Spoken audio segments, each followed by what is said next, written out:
ആയിരിക്കുന്ന എല്ലാ പ്രിയപ്പെട്ടവരും ആരാധന ഹോളിലേക്ക് പ്രവേശിച്ച് ക്രമീകരിക്കപ്പെട്ടിരിക്കുന്ന ഇരിപ്പിടങ്ങളിൽ ഇരിക്കാവുന്നതാണ്. പ്രത്യേകം ശ്രദ്ധിക്കാം. അതുപോലെ ഇത് ഒരു വിവാഹ ആഘോഷമല്ല, വിവാഹ ശുശ്രൂഷയാണ്. അതിനാൽ ദൈവാസ്തനിത്യത്തിന് വിഘ്നം വരാതെ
സകലചരാചരത്തിന്റെയും സൃഷ്ടിതാവും നിയന്ത്രിതാവുമായ സർവശക്തനായ ദൈവത്തെ നോക്കിക്കൊണ്ട് അപ്പാ പിതാവേ എന്ന് വിളിക്കുവാൻ തക്കവണ്ണം എത്ര വലിയ സൗഭാഗ്യം ദൈവം നമുക്ക് ദാനമായി തന്നതിനെ ഓർത്ത് സ്തോത്രം ചെയ്യാം. സ്തോത്രം സ്തോത്രം സ്തോത്രം സ്തോത്രം സ്തോത്രം സ്തോത്രം സ്തോത്രം സ്തോത്രം സ്തോത്രം. ഒരു പിതാവ് തന്റെ മക്കളെ സ്നേഹിക്കുകയും തന്റെ മക്കൾക്കായി കരുതുകയും സമയങ്ങളിൽ തന്റെ മക്കൾ കേട്ടതായ ആലോചനകൾ കൊടുത്ത് നടത്തുകയും ചെയ്യുന്നത് പോലെ നമ്മുടെ സ്വർഗ്ഗപിതാവ് നമ്മെ സ്നേഹിച്ച നമുക്ക് ആവശ്യമായ ആലോചനകൾ തന്ന നമ്മെ നടത്തുന്നതിനെ ഓർത്ത് നന്ദി നിറഞ്ഞ ഹൃദയത്തോടെ സ്തോത്രം ചെയ്യാം. സ്തോത്രം സ്തോത്രം സ്തോത്രം സ്തോത്രം സ്തോത്രം സ്തോത്രം സ്തോത്രം. വിവാഹ ശുശ്രൂഷ വേദിയിലേക്ക് ആഗതനായിരിക്കുന്ന നിയുക്തവരെ ബിജുവിനായി സ്തോത്രം ചെയ്യാം. സ്തോത്രം സ്തോത്രം സ്തോത്രം സ്തോത്രം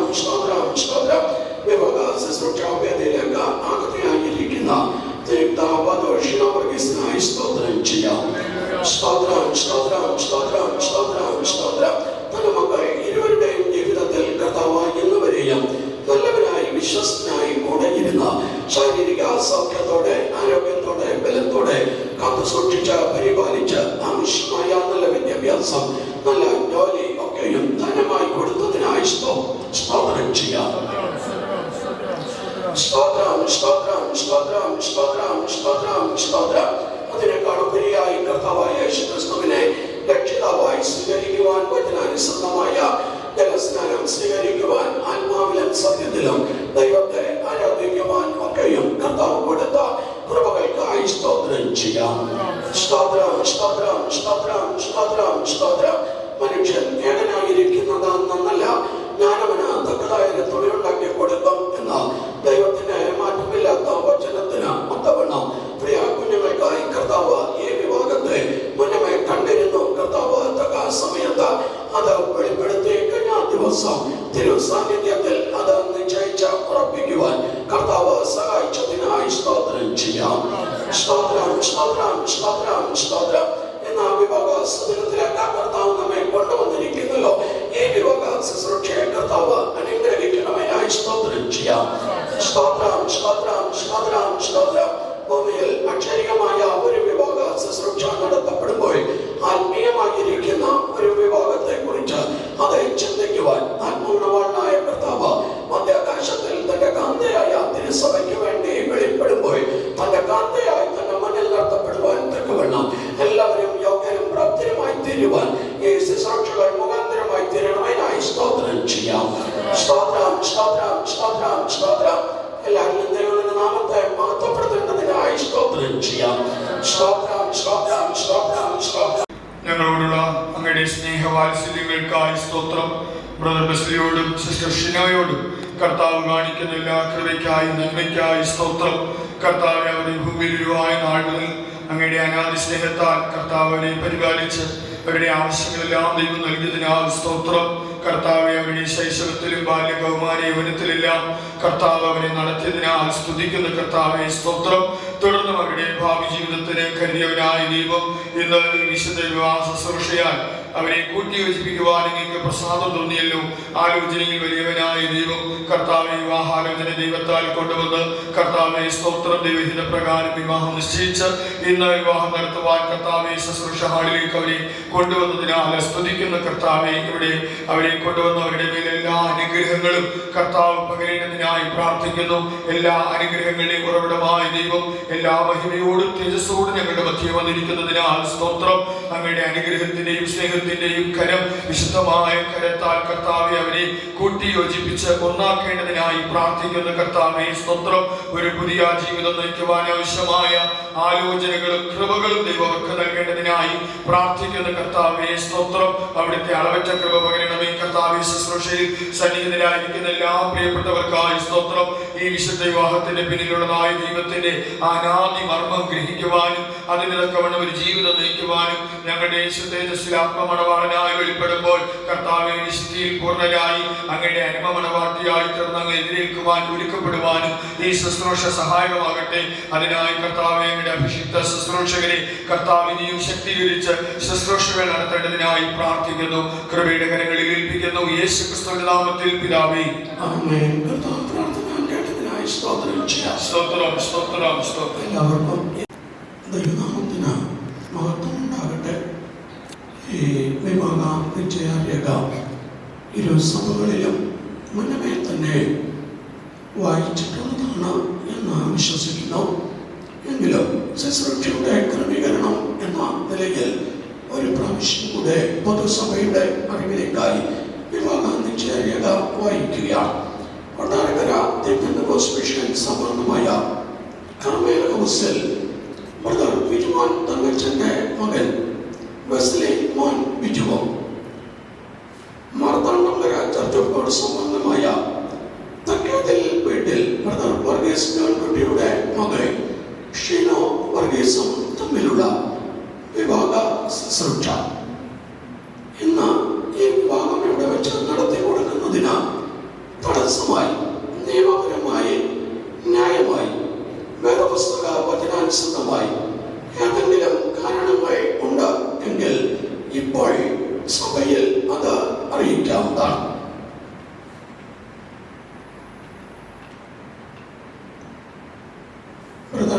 വെസ്ലിമാൻ ബിജുവും സിസ്റ്റർ ഷിന വർഗീസും തമ്മിലുള്ള വിവാദം ഇന്ന് ഇവിടെ വെച്ച് നടത്തി കൊടുക്കുന്നതിന് തടസ്സമായി നിയമപരമായി ന്യായമായി വേദപുസ്തക വചനാനുസൃതമായി ഏതെങ്കിലും കാരണങ്ങൾ ഉണ്ട് എങ്കിൽ ഇപ്പോൾ പൊതുസഭയിൽ അത് അറിയിക്കാവുന്നതാണ്.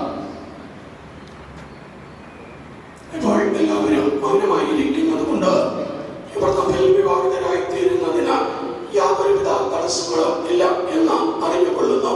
ഇപ്പോൾ ഈ വിഷയത്തിൽ മൗനമായിരിക്കുന്നവർ മേലാലും ഈ വിഷയം സംബന്ധിച്ച് മൗനമായിരിക്കണം എന്ന് അറിയിക്കുകയാണ്. നിങ്ങൾക്ക് രണ്ടുപേർക്കും എഴുന്നേറ്റ് നിൽക്കാം. വെസ്ലിമാൻ ബിജുവിനോട് കർത്താവിന്റെ നാമത്തിൽ ചോദിക്കുന്നു, ഷിന വർഗീസിനെ നിന്റെ ഭാര്യയായി സ്വീകരിക്കാൻ സമ്മതമാണോ?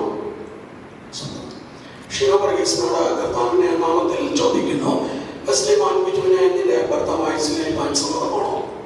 സമ്മതമാണ്. പൊതുസഭാ മൗനമായി സമ്മതിച്ചപ്പോൾ വിവാഹിതരായി തീരുവാൻ പോകുന്ന പ്രിയപ്പെട്ടവർ എഴുന്നേറ്റ് നിന്ന് പരസ്യമായി അവരുടെ സമ്മതം അറിയിച്ചിരിക്കുകയാണ്.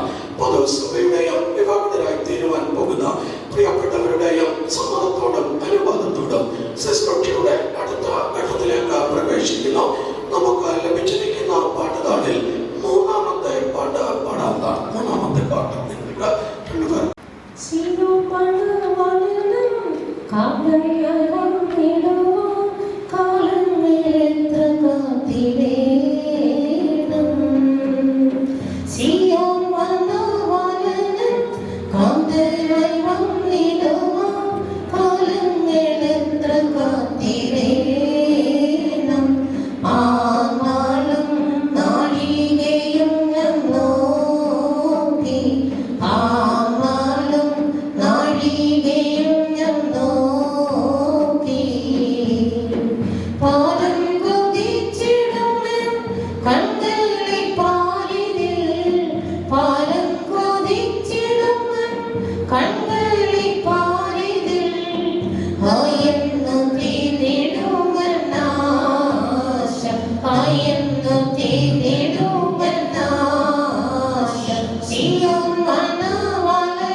വിവാഹ ശുശ്രൂഷയിൽ പ്രസക്തമായ 4 വേദഭാഗങ്ങൾ വായിക്കുന്നു.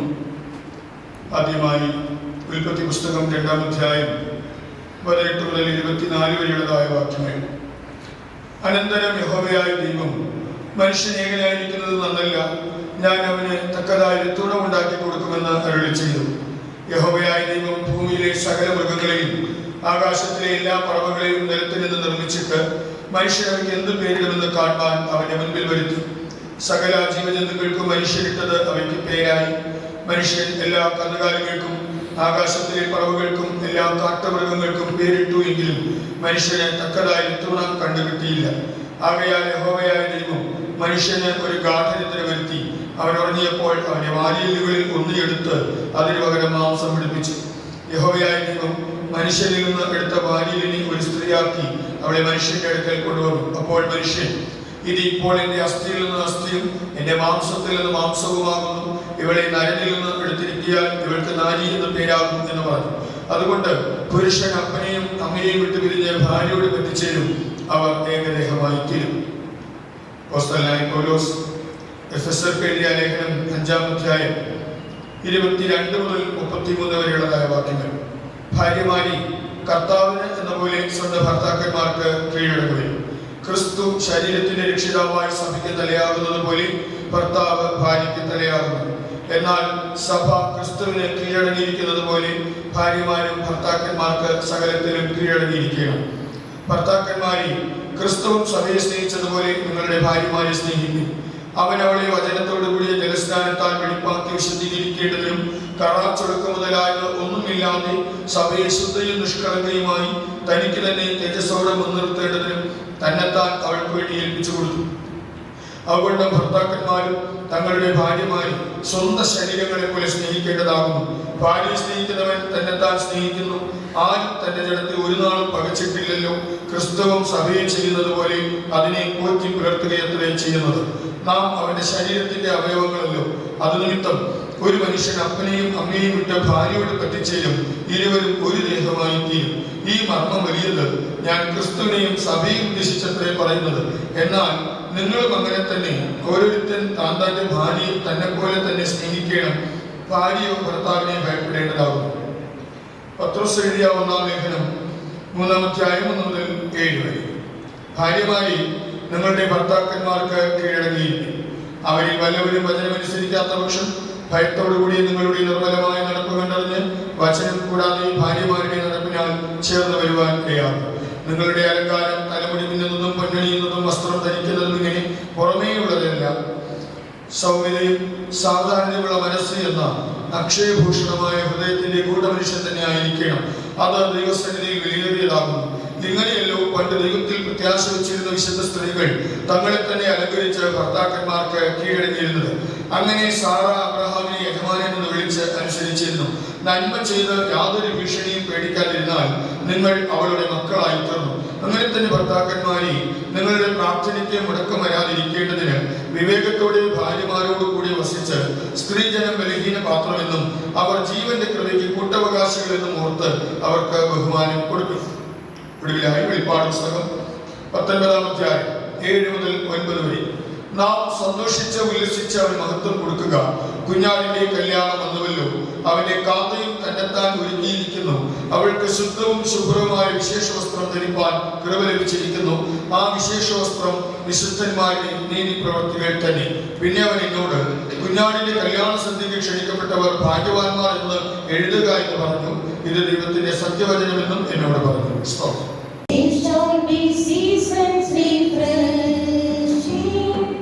Sent from the Savior above, showers of blessing, showers of blessing indeed. Mercy drops on us are falling, but before the showers we plead, they shall be showers of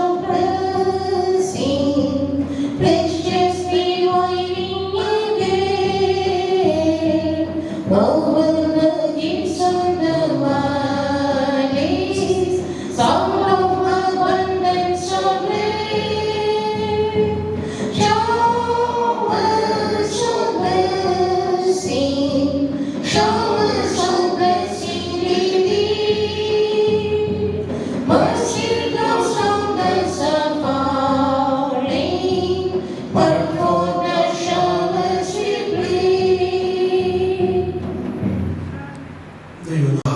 ഈ പകൽക്കാലം ഒരു വിഭാഗ ശുശ്രൂഷയുള്ള ബന്ധത്തിൽ വിവിധ ഇടങ്ങളിൽ ആയിരുന്ന നമുക്ക് ഏകമായി കർത്തൃപാദപീഠത്തിൽ ഈ ആരാധനാലയത്തിൽ ആയിരിക്കുവാൻ സ്വർഗം ഒരുക്കി തന്ന മനോഹരമായ അവസരത്തെ ഓർത്ത് ആദ്യമായി ദൈവത്തെ സ്തുതിക്കുകയാണ്. ഒരു വിഭാഗം എന്ന് പറയുമ്പോൾ എല്ലാവർക്കും അത് ഏറ്റവും സന്തോഷദായകമായ ഒരു ദിനമായിരിക്കുന്നു. മനുഷ്യ ജീവിതത്തിൽ മനുഷ്യൻ ഏറ്റവും അധികമായി ആഘോഷിക്കുവാൻ ആഗ്രഹിക്കുന്ന സന്ദർഭങ്ങളും പിൽക്കാലത്ത് ഓർമ്മയിൽ സൂക്ഷിച്ച് ആ ഓർമ്മകൾ അയവിറക്കുവാൻ ആഗ്രഹിക്കുന്നതായ സന്ദർഭങ്ങളും അത് ഒരു വിവാഹത്തോടനുബന്ധിച്ച് നമുക്ക് കാണുവാൻ ശ്രദ്ധിക്കുവാൻ സാധ്യമായി തീരുകയാണ്. എന്നാൽ ഈ ഭൂമിയിൽ നമ്മളായിരിക്കുമ്പോൾ ഭൂമിയിൽ നമ്മൾ ചെയ്യുന്നതായ എല്ലാ കാര്യങ്ങളും നിഴലായിരിക്കുന്നു എന്നും അതിന് പിന്നിൽ യാഥാർത്ഥ്യമായ സ്വർഗീയമായ നിത്യമായ ഒന്ന് ഉണ്ട് എന്നും അത് നമ്മെ ഓർപ്പിച്ച് ഉണർത്തുകയാണ്. അവിടെ മുതൽ ഭൂമിയിൽ വിവാഹ ജീവിതമെന്ന ഒരു വ്യവസ്ഥയെ നമുക്ക് കാണുവാൻ കഴിയുന്നു. ആദിമനുഷ്യനായിരിക്കുന്ന ഒന്നാം മനുഷ്യനായ ആദാമിനെ തന്റെ സ്വരൂപത്തിലും സാദൃശ്യത്തിലും സൃഷ്ടിച്ച സ്നേഹവാനായ ദൈവം എന്തുകൊണ്ട് ആദാമിനൊരു തക്ക തുണയെ ഉരുവാക്കിയെന്ന് ചോദിച്ചാൽ അതിന്റെ വ്യക്തമായ കാരണം അപ്പൊ ലൂക്കോസിന്റെ സുവിശേഷത്തിൽ നമ്മൾ വായിക്കുമ്പോൾ അവിടെ ഇപ്രകാരം ഓർപ്പിക്കുന്നു, ആദാം ദൈവത്തിന്റെ മകനാണ്. അതുകൊണ്ടാണ് ആദാമിന് ഒരു തക്ക തുണയെ ഉരുവാക്കുവാൻ ദൈവം തന്നെ ആഗ്രഹിച്ചത്. അവസാനം നമ്മൾ വായിച്ചു കേട്ടത് സത്യവേദ പുസ്തകത്തിന്റെ അവസാനത്തെ പുസ്തകമായ വെളിപ്പാട് പുസ്തകത്തിൽ നിന്നാണ്. അവിടെ ഒടുക്കത്തെ ആദാമായ അല്ലെങ്കിൽ കർത്താവായ യേശുക്രിസ്തുവിന്റെ ആ വിഭാഗത്തെ കുറിച്ച് ഓർപ്പിച്ച് എഴുതിക്കൊണ്ട് അത് അവസാനിക്കുന്നത് നമുക്ക് കാണുവാൻ സാധിക്കുകയാണ്. അവിടെ നമ്മൾ ഇങ്ങനെ വായിച്ചു, നാം സന്തോഷിച്ച് ഉല്ലസിച്ച് അവന് മഹത്വം കൊടുക്കുക. കുഞ്ഞാടിന്റെ കല്യാണം വന്നുവല്ലോ. കുഞ്ഞാട് എന്ന ഒറ്റ വാക്കിൽ നമ്മൾ ചിന്തിക്കുമ്പോൾ അതിന് ക്രൈസ്തവ ലോകത്തിൽ ഒരു വിശദീകരണത്തിന്റെ ആവശ്യകത ഇല്ല എന്ന് നമുക്ക് വളരെ വ്യക്തമായി മനസ്സിലാക്കുവാൻ സാധിക്കുകയാണ്. എന്ന് നാം ആയിരിക്കുന്ന ഈ കാലഘട്ടത്തെ നമ്മൾ ശ്രദ്ധിച്ചാൽ ഈ കാലഘട്ടത്തിന് ഒരു വലിയ സവിശേഷത നമുക്ക് കാണുവാൻ സാധിക്കും. എന്താണ് ഈ കാലഘട്ടത്തിന്റെ സവിശേഷത? കാണുവാൻ കഴിയുന്ന കണ്ണുകളും അതിനേക്കാൾ ഉപരിയായി ചിന്തിക്കുവാൻ കഴിയുന്ന ചിന്താമണ്ഡലവുമുള്ള ഒരു മനുഷ്യൻ ഈ ലോകത്തിന്റെ സംഭവ വികാസങ്ങളെ വസ്തുനിഷ്ഠമായി വിലയിരുത്തുന്നു എങ്കിൽ മനുഷ്യന് മനസ്സിലാക്കുവാൻ കഴിയുന്ന ഒരു അതിശ്രേഷ്ഠമായ ആത്മീക സത്യമുണ്ട്. ഈ ലോകം അതിവേഗം ഒരു അവസാനത്തിലേക്ക് നീങ്ങിക്കൊണ്ട് ഇരിക്കുകയാണ്. അത് ഓർപ്പിക്കുമ്പോൾ ഇടയിൽ ഒരു കാര്യം കൂടെ ഞാൻ ഓർപ്പിക്കട്ടെ. കർത്താവായ യേശു ക്രിസ്തു പലപ്പോഴും തിരുവചനങ്ങൾ സംസാരിക്കുമ്പോൾ കർത്താവ് പറഞ്ഞ ഒരു വാക്കുണ്ട്, കാണാനും കാണും, കാതാൽ കേൾക്കും, പക്ഷേ അതവർക്ക് ഗ്രഹിക്കുവാൻ കഴിയുന്നില്ല. ഇന്നത്തെ ലോകത്തെ നമ്മൾ ശ്രദ്ധിച്ചാലും അങ്ങനെ തന്നെയാണ്. പല കാര്യങ്ങൾ കാണുന്നു, പല കാര്യങ്ങൾ കേൾക്കുന്നു, പക്ഷേ ഇതൊക്കെ എന്തുകൊണ്ട് സംഭവിക്കുന്നു എന്ന് മനുഷ്യൻ ചിന്തിക്കുന്നില്ല, മനുഷ്യൻ വിശകലനം ചെയ്യുന്നില്ല, അതിനെ മനുഷ്യൻ പലപ്പോഴും ശ്രദ്ധിക്കുന്നില്ല എന്ന് പറഞ്ഞാൽ അത് അത്രത്തോളം അതിശയോക്തിയല്ല. കാണുന്ന കാര്യങ്ങളിൽ മാത്രം മനുഷ്യൻ തൽപരനായിരുന്നു കൊണ്ട് താൽക്കാലിക സന്തോഷങ്ങൾക്ക് അധികം പ്രാധാന്യം കൊടുത്ത് മനുഷ്യൻ മുന്നോട്ട് പോകുന്ന ഒരു കാലഘട്ടത്തിലാണ് നമ്മൾ ജീവിച്ചു കൊണ്ടിരിക്കുന്നത്. തിരുവചനം പറയുന്നു, കാണുന്നതൊക്കെ താൽക്കാലികം, കാണാത്തത് അത് നിത്യമാണ്. അപ്പോൾ കാണുന്ന ഏതൊക്കെയോ കാര്യങ്ങൾ അതാണ് വസ്തുനിഷ്ഠമായത് എന്ന് കരുതി മനുഷ്യൻ തങ്ങളുടെ യാത്ര, ജീവിതയാത്ര തുടർന്നുകൊണ്ട് ഇരിക്കുകയാണ്. ഇപ്പോൾ ഞാൻ ഓർപ്പിച്ചതായ വസ്തുതയിലേക്ക് തിരിഞ്ഞു വരുമ്പോൾ ഈ ലോകത്തിൽ നമ്മൾ ശ്രദ്ധിച്ചാൽ ലോകത്തിൽ എന്തൊക്കെയോ സംഭവിച്ചുകൊണ്ടിരിക്കുന്നത് വാസ്തവമായി നമുക്ക് കാണുവാൻ സാധിക്കുകയാണ്. പ്രവാചകനായ ഹഗ്ഗായി ഓർപ്പിക്കുമ്പോൾ കർത്താവായ യേശു ക്രിസ്തു ഈ ഭൂമിയിൽ ജനിക്കുന്നതിന് ഏറെക്കുറെ 520 വർഷങ്ങൾക്ക് മുൻപ് പ്രവാചകനായ ഹഗ്ഗായി ഇപ്രകാരം പ്രവചിച്ചു. 2-ാം അധ്യായത്തിന്റെ 6-7 വാക്യങ്ങൾ വായിക്കുമ്പോൾ, ഇനി കുറഞ്ഞൊന്ന് കഴിഞ്ഞിട്ട് ഞാൻ കരയെയും കടലിനെയും ആകാശത്തെയും ഭൂമിയെയും എല്ലാം ഇളക്കും എന്നാണ് ആ വാക്യങ്ങൾ വായിച്ചത്. സൈന്യങ്ങളുടെ യഹോവ ഇപ്രകാരം അരുളിച്ചെയ്യുന്നു, ഇനി കുറഞ്ഞൊന്ന് കഴിഞ്ഞിട്ട് ഞാൻ ആകാശത്തെയും ഭൂമിയെയും കടലിനെയും കരയെയും ഇളക്കും. ആകാശത്തെയും ഭൂമിയെയും കടലിനെയും കരയെയും ഇളക്കും. ഞാൻ സകല ജാതികളെയും ഇളക്കും. സകല ജാതികളെയും ഇളക്കും. ഇന്ന് ലോകത്തിൽ എവിടെയൊക്കെ നമ്മൾ ശ്രദ്ധിച്ചു നോക്കിയാലും ഈ ഇളക്കത്തിന്റെ അന്തരീക്ഷം നമുക്ക് കാണുവാൻ സാധിക്കുകയാണ്. എന്തുകൊണ്ടാണ് ലോകത്തിൽ പരിമിതമായിരിക്കുന്ന ചഞ്ചലങ്ങൾ ഉണ്ടാകുന്നത്, അനിശ്ചിതത്വങ്ങൾ ഉണ്ടാകുന്നത് എന്ന് ചോദിച്ചാൽ അത് തികച്ചും യാദർച്ഛികമല്ല. അത് നൂറ്റാണ്ടുകൾക്ക് മുൻപ് തന്റെ വിശുദ്ധ പ്രവാചകന്മാർ മുഖാന്തരം സർവശക്തനായ ദൈവം എഴുതി വച്ചിരിക്കുന്ന വാക്യങ്ങളുടെ നിവർത്തീകരണം മാത്രമാണ്. അപ്പോൾ ഇന്ന് നമ്മൾ ഈ ലോകത്തിലേക്ക് ഒന്ന് ശ്രദ്ധിച്ചു നോക്കിയാൽ കരയിൽ നമുക്ക് ഇളക്കങ്ങൾ കാണുവാൻ സാധിക്കുന്നത്. അതിനെ നമുക്ക് വ്യത്യസ്തമായ ഭാഷയിൽ വിശദീകരിക്കാം. എങ്കിലും കരയിൽ ഏതെല്ലാം തരത്തിലുള്ള ഇളക്കങ്ങൾ കാണുവാൻ സാധിക്കുന്നു. ആകാശത്തിലേക്ക് നമ്മൾ നോക്കിയാൽ അതെ, ആകാശമണ്ഡലത്തിൽ പല തരത്തിലുള്ളതായ ഇളക്കങ്ങൾ കാണുവാൻ കഴിയുന്നവരിൽ കർത്താവായ യേശു ക്രിസ്തു ഇപ്രകാരം തിരുവായ്മ ചെയ്തു, ആകാശത്തിന്റെ ശക്തികൾ ഇളകുന്നത് കൊണ്ട് ഭൂമിക്ക് എന്ത് ഭവിക്കുമെന്ന് കരുതി മനുഷ്യർ നിർജീവന്മാരായി മാറ്റപ്പെട്ടുകൊണ്ടിരിക്കുകയാണ്.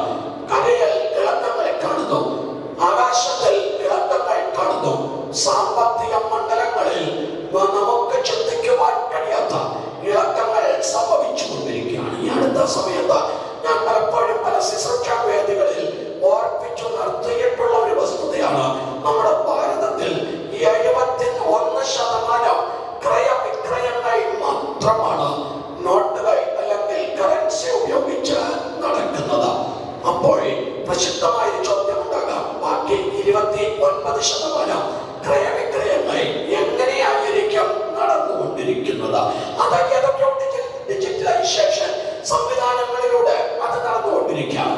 ഞാൻ എന്തിനു ഓർപ്പിച്ചു എന്ന് ചോദിച്ചാൽ, ആഗോള വ്യാപകമായി ലോകം ഒരു യാദൃച്ഛികമാണോ എന്ന് ചോദിച്ചാൽ അല്ല. അതാണ് അപ്പോസ്തലനായ വിശുദ്ധ യോഹന്നാൻ പത്മോസിന്റെ യാഥാർത്ഥ്യതയിൽ വെച്ച് ഓർമ്മിച്ചത്. വിൽക്കുവാനോ വാങ്ങുവാനോ 666 എന്ന മുദ്ര ഇല്ലാത്ത, ആ വിൽക്കുവാനോ വാങ്ങുവാനോ കഴിയാത്ത ഒരു കാലം വരും എന്ന് പറഞ്ഞാൽ കൈമേലോ നെറ്റിമേലോ 666 പതിപ്പിച്ചാൽ പിന്നെ പണത്തിന്റെ ആവശ്യമില്ല, ആരും കയ്യിൽ കറൻസി കൊണ്ട് നടക്കേണ്ട ആവശ്യമില്ല, ഒരു കാര്യങ്ങൾക്കും നോട്ടുകൾ ഉപയോഗിക്കേണ്ട ആവശ്യമില്ല.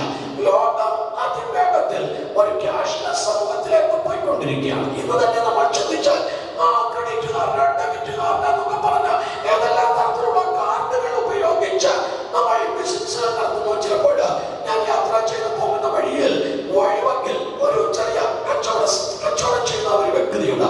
വഴിവക്കിലാണ് ഇരിക്കുന്നത്. വെറും തട്ടുകൾ പോലെയുള്ള ഒരു വസ്തുതയാണ്. അവിടെ പേരയ്ക്കായും നാരങ്ങയും നെല്ലിക്കയും ഒക്കെയാണ് വിറ്റുകൊണ്ടിരിക്കുന്നത്. എന്നാൽ അവിടെ ഒരു ചെറിയ കാർഡ് വെച്ചിട്ടുണ്ട്. ആ കാർഡിൽ കാണുന്നത് പേടിഎം എന്നാണ്. എന്ന് പറഞ്ഞാൽ പണം കയ്യിലില്ലെങ്കിലും കുഴപ്പമില്ല, നിങ്ങളുടെ കാർഡ് ഉണ്ടെങ്കിൽ സാധനം വാങ്ങിച്ചിട്ട് നിങ്ങൾക്ക് കടന്നു പോകാം. ഒരു 10 വർഷം അല്ലെങ്കിൽ ഒരു 25 വർഷം മുൻപ് ഇത് ചിന്തിക്കുവാൻ മനുഷ്യന് കഴിയുമായിരുന്നുവോ?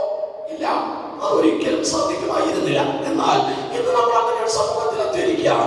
അപ്പോൾ കരയിൽ ഇളക്കങ്ങളുണ്ട്, ആകാശത്ത് ഇളക്കങ്ങളുണ്ട്, സാമ്പത്തിക മണ്ഡലങ്ങളിൽ ഇളക്കങ്ങളുണ്ട്. മാത്രമല്ല സകല ജാതികളും ഇളകിക്കൊണ്ടിരിക്കുകയാണ്. ഇന്നത്തെ ലോകത്തെ നമ്മൾ ചിന്തിച്ചാൽ വാസ്തവത്തിൽ നീതിന്യായ വ്യവസ്ഥിതികളെ പോലും ആ ജാതീയ ചിന്ത സ്വാധീനിക്കുന്നതായ ഒരു കാലഘട്ടത്തിലാണ് നമ്മൾ ജീവിക്കുന്നതെന്ന് നമുക്ക് മനസ്സിലാക്കുവാൻ കഴിയാത്ത ഒരു പൊതുവേദിയിൽ അത് വിളിച്ചു പറയുവാൻ ഞാൻ ആഗ്രഹിക്കുകയല്ല. എങ്കിലും നമ്മൾ കാണുകയും കേൾക്കുകയും ചെയ്യുന്ന വാർത്താ മാധ്യമങ്ങളൊക്കെ ചിന്തിക്കുവാൻ കഴിയുന്ന ഏത് മനുഷ്യനെ ചിന്തിപ്പിക്കുന്നില്ലേ?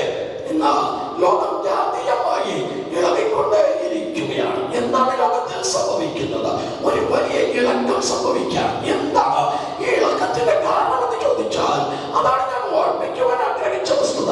അതിന്റെ 7ാം വാക്യത്തിൽ പറയുമ്പോൾ പ്രവാചകനായ ഹഗായി പറയുകയാണ്, കരയും കടലും ആകാശം ഭൂമിയും സകല ജാതികളും ഒരുപോലെ ഇളകുമ്പോൾ മനോഹര വസ്തു വരും. സകല ജാതികളുടെയും മനോഹര വസ്തു വരികയും ചെയ്യും. ഞാൻ ഈ ആലയത്തെ സകല ജാതികളുടെയും മനോഹര വസ്തു വരികയും ചെയ്യും. മലയാളം ബൈബിളിൽ മാത്രമാണ് സകല ജാതികളുടെയും മനോഹര വസ്തു എന്ന് എഴുതിയിരിക്കുന്നത്. ഇംഗ്ലീഷിലും തമിഴിലുമൊക്കെ നമ്മൾ വായിച്ചു നോക്കിയാൽ സകല ജാതികളാലും സകല മനുഷ്യരാലും ആഗ്രഹിക്കത്തക്കവൻ വരും എന്നാണ്. അപ്പോൾ ഈ സകല മനുഷ്യരും ഒരുപോലെ ആഗ്രഹിക്കുന്ന ഏതോ ഒരുവൻ ഉണ്ട് എന്ന സത്യവേദ പുസ്തകം ഓർപ്പിക്കുന്നു. ആരായിരിക്കും ആ ഒരുവൻ? അത് കർത്താവായ യേശു ക്രിസ്തുവാണ്. കർത്താവായ യേശു ക്രിസ്തു തന്റെ ഈ ലോക ജീവിതകാലത്തിന്റെ അവസാനത്തിൽ തന്റെ അയൽശിഷ്യന്മാരോട് പറഞ്ഞു, ഞാൻ പോയി സ്ഥലമൊരുക്കി വീണ്ടും വരും. കർത്താവായ യേശു ക്രിസ്തുവിന്റെ സ്വർഗ്ഗാരോഹണത്തിന് സാക്ഷി നിന്ന സ്വർഗ്ഗദൂത സഞ്ചയം പറഞ്ഞു, അവൻ പോയതുപോലെ വീണ്ടും വരും. അപ്പോസ്തലിക പിതാക്കന്മാർ ഓർപ്പിച്ചു, കർത്താവായ യേശു ക്രിസ്തു വീണ്ടും വരും. തിരുവചനത്തിൽ വിശുദ്ധ പ്രവാചകന്മാർ കർത്താവായ യേശു ക്രിസ്തു ജനിക്കുന്നതിന് നൂറ്റാണ്ടുകൾക്ക് മുൻപ് പ്രവചനാത്മാവിൽ ഓർപ്പിച്ചു, കർത്താവായ യേശു ക്രിസ്തു വീണ്ടും വരും. വേദപുസ്തകം നമ്മൾ വായിക്കുമ്പോൾ ഹാനോക്കിന്റെ പ്രവചന പുസ്തകം എന്ന ഒരു പ്രവചന പുസ്തകത്തെ ഒരിക്കലും കാണുവാൻ സാധിക്കത്തില്ല. എന്നാൽ വേദപുസ്തക ഭാഷയിൽ നമ്മൾ ചിന്തിച്ചാൽ ലോകത്തിലെ ആദ്യത്തെ പ്രവാചകൻ ഹാനോക്കായിരുന്നു. അതെവിടെയാണ് കാണുവാൻ കഴിയുന്നത്? അപ്പോസ്തലനായ വിശുദ്ധ യൂദാ തന്റെ ലേഖനത്തിൽ അത് ഓർപ്പിക്കുന്നു. എന്താണ് പ്രവാചകനായ ഹാനോക്ക് പ്രവചിച്ചത്? കർത്താവായ യേശു ക്രിസ്തുവിന്റെ വീണ്ടും വരവിനെ കുറിച്ചാണ്. അങ്ങനെയെങ്കിൽ നോക്കാം, നൂറ്റാണ്ടുകളെ കൊണ്ട് വിശുദ്ധ വേദപുസ്തകം ഓർപ്പിച്ചു നടത്തുന്നു, കർത്താവായ യേശു ക്രിസ്തു വീണ്ടും വരും. ഞാൻ സമയത്തെ അധികരിപ്പിക്കുവാൻ ആഗ്രഹിക്കുന്നില്ല. ഒരു പ്രസിദ്ധമായ വസ്തുത മാത്രം നിങ്ങളുടെ മുന്നിൽ വെച്ചിട്ട് ഈ വചന ശുശ്രൂഷ ഞാൻ അവസാനിപ്പിക്കുവാൻ ആഗ്രഹിക്കുകയാണ്. എന്തിനാണ് കർത്താവായ യേശു ക്രിസ്തു വീണ്ടും വരുന്നത്? ഒരിക്കൽ കർത്താവായ യേശു ക്രിസ്തു ലോകത്തിലേക്ക് വന്നു. അത് ആർക്കും നിഷേധിക്കുവാൻ കഴിയാത്തൊരു വസ്തുതയാണ്. അതുകൊണ്ട് അപ്പോസ്തലനായ വിശുദ്ധ പൗലോസ് പറയുന്നു, ക്രിസ്തുവിനെ ഭാവികളെ രക്ഷിപ്പാൻ ലോകത്തിലേക്ക് വന്നു എന്നുള്ളത് വിശ്വാസ്യവും എല്ലാവരും അംഗീകരിപ്പാൻ യോഗ്യമായ വചനം തന്നെയാണ്. ക്രിസ്തുവിനെ ഭാവികളെ രക്ഷിപ്പാൻ ഒരിക്കൽ ലോകത്തിലേക്ക് വന്നു. അപ്പോൾ ഇനി കർത്താവായ യേശുക്രിസ്തു എന്തിനാണ് വീണ്ടും വരുന്നത്? അത് പാപികളെ രക്ഷിക്കാനല്ല. ഒരു വിവാഹ ശുശ്രൂഷയുള്ള ബന്ധത്തിൽ എല്ലായ്പ്പോഴും ഞാൻ ഓർപ്പിക്കുന്നതായ അതേ വസ്തുത വീണ്ടും ഞാൻ ഓർപ്പിക്കട്ടെ. എന്നാൽ പകൽക്കാലം ഈ വിവാഹ ശുശ്രൂഷയുള്ള ബന്ധത്തിൽ പ്രിയ സഹോദരൻ വെസ്ലി തന്റെ വസതിയിൽ നിന്ന് ഒരുങ്ങി ഈ വിവാഹ ശുശ്രൂഷ വേദിയിലേക്ക് കടന്നു വന്നു. അതുപോലെ തന്നെ തന്റെ വസതിയിൽ നിന്ന് ഒരുങ്ങി ഈ വിവാഹ ശുശ്രൂഷ വേദിയിലേക്ക് കടന്നു വന്നു. ഇവിടെ ആ വധുവിനെ ആനയിച്ചു കൊണ്ടുവരുമ്പോൾ വെറുതെ കൊണ്ടിരുത്തുകയല്ല ചെയ്തത്. അപ്പോൾ ഒരു പാട്ട് പാടിക്കൊണ്ടാണ് വധുവിനെ ആ ശുശ്രൂഷ വേദിയിലേക്ക് ആനയിച്ചത്. യാദർച്ഛികമാണോ എന്ന് ചോദിച്ചാൽ അതും യാദർച്ഛികമല്ല. നിങ്ങൾ ചിന്തിക്കും വധുവിനെ കൊണ്ടുവരുമ്പോൾ ഒരു പാട്ട് പാടിക്കൊണ്ട് ആനയിക്കുന്നത് ശുശ്രൂഷയുടെ ക്രമീകരണം എന്നായിരിക്കും. അല്ല, അത് ശുശ്രൂഷയുടെ ക്രമീകരണമാണ്, സത്യമാണ്. അതേസമയം അതിന്റെ പിന്നിൽ ഒരു ആത്മീയ സത്യമുണ്ട്. എന്താണ് ആത്മീയ സത്യം എന്ന് ചോദിച്ചാൽ അപ്പോസ്തലനായ വിശുദ്ധ പൗലോസ് തെസ്സലോനിക്ക സഭയെ ഓർപ്പിക്കുന്നു. കർത്താവ് താൻ ഗംഭീരനാഥത്തോടെ പ്രധാനദൂതന്റെ ശബ്ദത്തോടെ ദൈവത്തിന്റെ കാലത്തോടെ സ്വർഗത്തിൽ നിന്ന് ഇറങ്ങി വരും എന്ന് പറഞ്ഞാൽ കർത്താവ് താൻ ഗംഭീരനാഥത്തോടെ പ്രധാനദൂതന്റെ ശബ്ദത്തോടെ ദൈവത്തിന്റെ കാലത്തോടെ ആ കാലത്തിന്റെ ശബ്ദം കേൾക്കുമ്പോൾ ആത്മമണവാളനായ കർത്താവ് തന്റെ വസതിയായ പിതാവിന്റെ വലത്ത് ഭാഗത്ത് നിന്ന് മധ്യാകാശത്തിലേക്ക് ഇറങ്ങി വരും. അപ്പോൾ തന്റെ കാന്തയായ തിരുസഭ ഈ ഭൂമിയിൽ നിന്ന് തന്റെ ആ ആത്മമണവാളനായ കർത്താവിനെ എതിരേൽക്കുവാൻ മധ്യാകാശത്തിലേക്ക് പറന്ന് പോകും. ഇപ്പോൾ നമ്മൾ ഈ ശുശ്രൂഷയുടെ ബന്ധത്തിൽ ചില പാട്ടുകളൊക്കെ പാടി. അതിൽ രണ്ടാമത് പാടിയ മലയാളം പാട്ടിന്റെ അഥവാ പാട്ടുകാരിൽ മൂന്നാമത്തെ പാട്ടിന്റെ അവസാന വരികളിൽ നമ്മൾ പാടിയത് ഇങ്ങനെയാണ്: വാനത്തിൽ കേൾക്കവേ ഞാൻ ആനന്ദമായിരുന്ന പ്രാണപ്രിയം തുണിക്കിയ ശബ്ദം, അന്നേരം ഞാനും പറന്ന് പോകും. ഞാൻ പലപ്പോഴും വിവാഹ ശുശ്രൂഷ വേദിയിൽ പറയുന്നൊരു വാക്കുണ്ട്. ഈ പാട്ടുതാളിനെ പക്ഷേ കിട്ടിയത് പാട്ടറിയാവുന്നൊരു പാടിക്കാണും, പാട്ടറിയാത്തവർ പാട്ടുതാളിൽ നോക്കിക്കാണും. നോക്കിയാലും ശരി, പാടിയാലും ശരി, ഒരു പക്ഷേ അറിയില്ലെങ്കിലും ശരി, ദയവ് ചെയ്ത് പാട്ടുതാൾ കളയരുത്. പോകുമ്പോൾ കൂട്ടത്തിൽ കൊണ്ടുപോകണം. വീട്ടിൽ ചെന്നിട്ട് എല്ലാ തിരക്കുകളും കഴിഞ്ഞ് സാവധാനമായിരിക്കുമ്പോൾ ആ പാട്ടുതാൾ എടുത്തിട്ട് ഒന്ന് നോക്കണം. വാനത്തിലൊരു ശബ്ദം കേൾക്കും. അതിന്റെ സമയം ഏറ്റവും സമീപിച്ചുകൊണ്ടിരിക്കുകയാണ്. ആ സമയത്ത് ഞാൻ പറന്നു പോകുമ്പോൾ നമ്മളെല്ലാവരും പാടി തന്നെയാണ്: വാനത്തിൽ കേൾക്കുമേ ഞാൻ ആനന്ദമായിരുന്ന പ്രാണപ്രിയം തുണിക്കും ശബ്ദം. അന്നേരം എല്ലാവരും പറന്ന് പോകണം. എല്ലാവരും പറന്നു പോകണം. അതാണ് ഞങ്ങളുടെ ആഗ്രഹം. അതിനാണ് ഈ വിവാഹ ശുശ്രൂഷ വേദിയിലൊക്കെ ദൈവത്തിന്റെ വചനങ്ങളെ അറിയിക്കുന്നതിന്റെ ആവശ്യകതയോ അത് തന്നെയാണ്. കർത്തൃകാലം തുണിക്കുമ്പോൾ എല്ലാവരും കർത്താവിന്റെ കർത്തയായി തന്റെ മുന്നിൽ നിർത്തപ്പെടുവാൻ ഇടയായി തീരണം. അപ്പോൾ അതിനെല്ലാവർക്കും സാധിക്കുമോ? ഇവിടെ ഇരിക്കുന്ന എല്ലാവർക്കും ആഗ്രഹിക്കാം. കർത്തൃകാലം തുണിക്കുമ്പോൾ എനിക്കും പറന്ന് പോകണമെന്ന് ആഗ്രഹിക്കാം. പക്ഷേ എല്ലാവർക്കും അത് സാധിക്കുമോ? ഇല്ല, അത് സാധിക്കത്തില്ല. അത് സാധിക്കണം എങ്കിൽ നമ്മുടെ ഒരു പാട്ടിന്റെ വരി ഇങ്ങനെയുണ്ട്: മണവാളൻ അനുരൂപ മണവാട്ടിക്കായി യേശു വേഗം വരും. അപ്പോൾ യേശു വരുമ്പോൾ മണവാളന് അനുരൂപ മണവാട്ടിയായിരിക്കണം. ഒരു വിവാഹത്തെ കുറിച്ച് ചിന്തിക്കുമ്പോൾ മാതാപിതാക്കൾ പല കാര്യങ്ങൾ ശ്രദ്ധിക്കുക സ്വാഭാവികമാണ്. അതിൽ പ്രാധാന്യം കൊടുക്കുന്ന ഒരു വിഷയം, ഈ കാലഘട്ടത്തിൽ പ്രത്യേകിച്ചും പ്രാധാന്യം കൊടുത്ത് ചിന്തിക്കുന്ന ഒരു വിഷയം, അത് സൗന്ദര്യമായിരിക്കും. വരുന്നത് എന്റെ സൗന്ദര്യത്തിലാണ്. അത്ര പൂർണ്ണതയല്ല എങ്കിലും ഏറെക്കുറെ അനുയോജ്യമായ ഒരു വധുവാണ്. വധുവ് നിശ്ചയമായി ചിന്തിക്കും എന്റെ സൗന്ദര്യത്തിന് അനുയോജ്യനായ ഒരു വരൻ ആണോ? നമ്മൾ സ്കൂളിൽ പഠിക്കുമ്പോൾ പഠിച്ചിട്ടുള്ള ഒരു പാട്ടിന്റെ വരിയുണ്ട്: കുറ്റം കൂടാതുള്ള നന്മ പറയുമ്പോൾ എന്നോടതാ എന്നാണ്. എന്ന് പറഞ്ഞാൽ ലക്ഷം മനുഷ്യർ കൂടിയാൽ അതിൽ ലക്ഷണമുള്ളവർ ഒന്നോ രണ്ടോ പേരെ കാണുന്നുള്ളൂ. എന്ന് പറഞ്ഞാൽ മനുഷ്യന്റെ തിരഞ്ഞെടുപ്പുകളിലൊക്കെ ചിലപ്പോൾ കുറവുകളൊക്കെ സംഭവിച്ചു എന്ന് വരാം. ആഗ്രഹിക്കുന്ന പൂർണ്ണതയുള്ള സൗന്ദര്യമൊന്നും കണ്ടെത്തുവാൻ കഴിയത്തില്ല. പക്ഷേ കർത്താവായ യേശുക്രിസ്തുവിന്റെ വരവിൽ തന്റെ കാന്തയായി നിൽക്കണമെങ്കിൽ അവിടെ അഡ്ജസ്റ്റ്മെന്റുകളൊന്നും ഒരിക്കലും സാധിക്കത്തില്ല. കർത്താവിന്റെ സൗന്ദര്യത്തിന് അനുരൂപരായി തീരണം. എന്താണ് കർത്താവിന്റെ സൗന്ദര്യം? ഉത്തമഗീതം 5-ാം അധ്യായത്തിൽ നമ്മൾ വായിക്കുമ്പോൾ ശൂലേക്കാരിയോട് ചോദിക്കുന്ന ചോദ്യത്തിന് ശൂലേക്കാരി പറയുന്ന ഒരു മറുപടിയുണ്ട്: എന്റെ പ്രിയൻ സർവ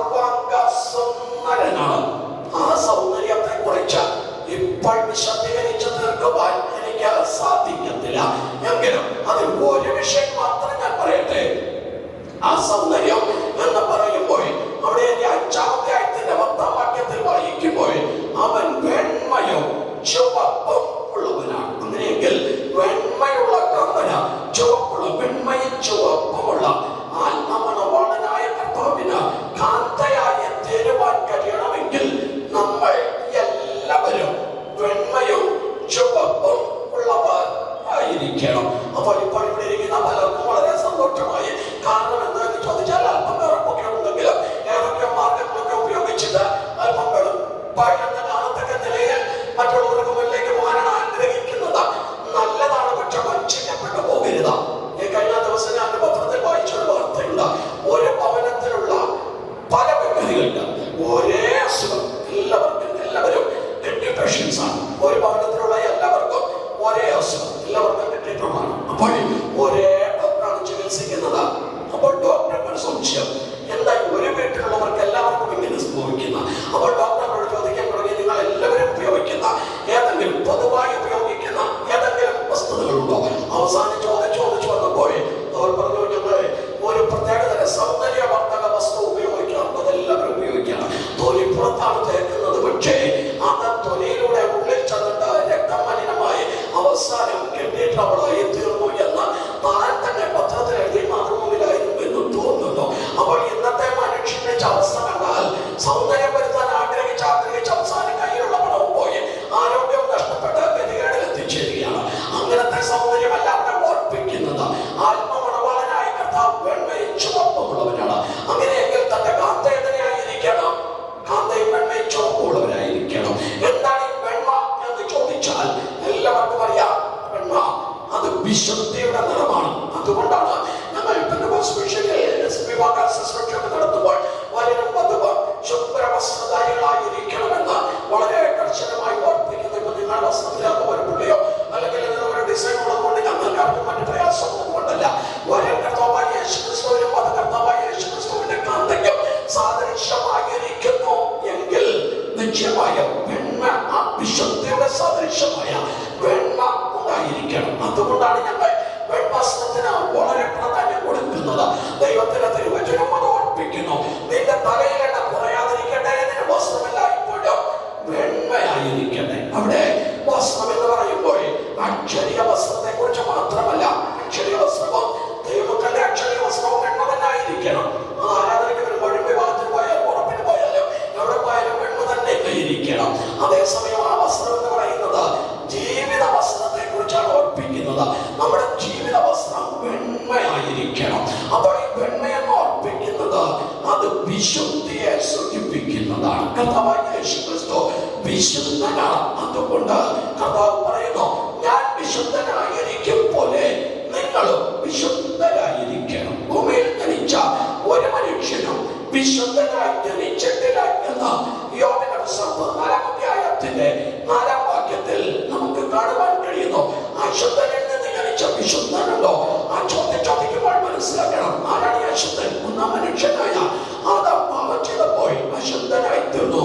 ആ ആദാമിന്റെ സന്തതി പരമ്പരകൾ മുഴുവനും അശുദ്ധരായി തന്നെയാണ് ജനിച്ചത്. അശുദ്ധനിൽ നിന്ന് ജനിച്ച വിശുദ്ധൻ ഇല്ല. അങ്ങനെയെങ്കിൽ അപ്പോസ്തലനായ വിശുദ്ധ പൗലോസ് ഓർപ്പിക്കുമ്പോൾ വളരെ വ്യക്തമായി പറയുന്നു, ഒരു വ്യത്യാസവുമില്ല, എല്ലാവരും പാപിച്ചില്ല, ദൈവ തേജസ്സ് ഇല്ലാത്തവരായി മാറി. ഈ മനുഷ്യനെ വിശുദ്ധനാക്കി മാറ്റണം. വിശുദ്ധനായവർക്ക് മാത്രമേ കർത്തൃകാലത്തിന്റെ ശബ്ദത്തിൽ തേജസ്കരിക്കപ്പെട്ട് കർത്താവിന്റെ കാന്തയായി തീരുവാൻ കഴിയത്തുള്ളൂ. അതുകൊണ്ടാണ് 50-ാം സങ്കീർത്തനത്തിന്റെ 5-ാം വാക്യത്തിൽ വായിക്കുമ്പോൾ എന്നോട് നിയമം ചെയ്ത എന്റെ വിശുദ്ധന, ദൈവം ഒരു മനുഷ്യൻ നോക്കി പറയാൻ ആഗ്രഹിക്കുന്ന മനോഹര സാക്ഷ്യമാണ് എന്റെ വിശുദ്ധന. ആ യോഗ്യതയുണ്ടെങ്കിൽ മാത്രമേ കർത്താവിന്റെ കാന്തയായി തീരുവാൻ കഴിയൂ. അപ്പോൾ ഈ വിശുദ്ധി എങ്ങനെ പ്രാപിക്കാൻ കഴിയും? സത്യവേദപുസ്തകത്തിന്റെ വചനങ്ങളിലൂടെ കടന്നു പോകുമ്പോൾ ഒന്നാമത് യോഹന്നാന്റെ 1-ാം അധ്യായത്തിന്റെ 7-9 വാക്യങ്ങൾ വായിക്കുമ്പോൾ രക്തത്താൽ കഴുകൽ പ്രാപിച്ചിട്ട് വിശുദ്ധരായി തീരുവാൻ കഴിയും. മനുഷ്യന്റെ ജീവിതത്തിൽ ഓർമ്മ വരുന്ന സകല പാപങ്ങളോ കർത്താവായ യേശുക്രിസ്തുവിനോട് ഏറ്റുപറഞ്ഞ് ഉപേക്ഷിച്ച്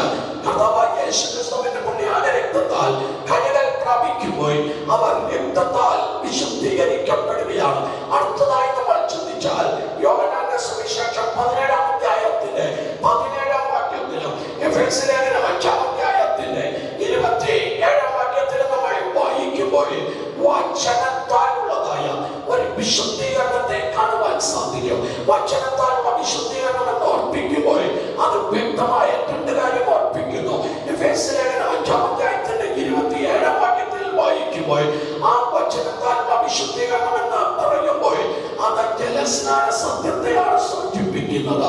തിരുവചനത്തിൽ എഴുതപ്പെട്ടിരിക്കുന്നതിന് ഒന്നുവണ്ണം പിതാവിന്റെയും പുത്രന്റെയും പരിശുദ്ധാത്മാവിന്റെയും നാമത്തിൽ അപ്പോസ്തോലിക ശുശ്രൂഷകരുടെ അല്ലെങ്കിൽ അഭിഷിക്ത ശുശ്രൂഷകരുടെ കൈക്കീഴിൽ മുഴുവൻ സ്നാനം സ്വീകരിക്കുവാൻ തങ്ങളെ സമർപ്പിച്ചു കൊടുക്കുമ്പോൾ വചനത്താലുള്ള വിശുദ്ധീകരണം ആരംഭിക്കുകയാണ്.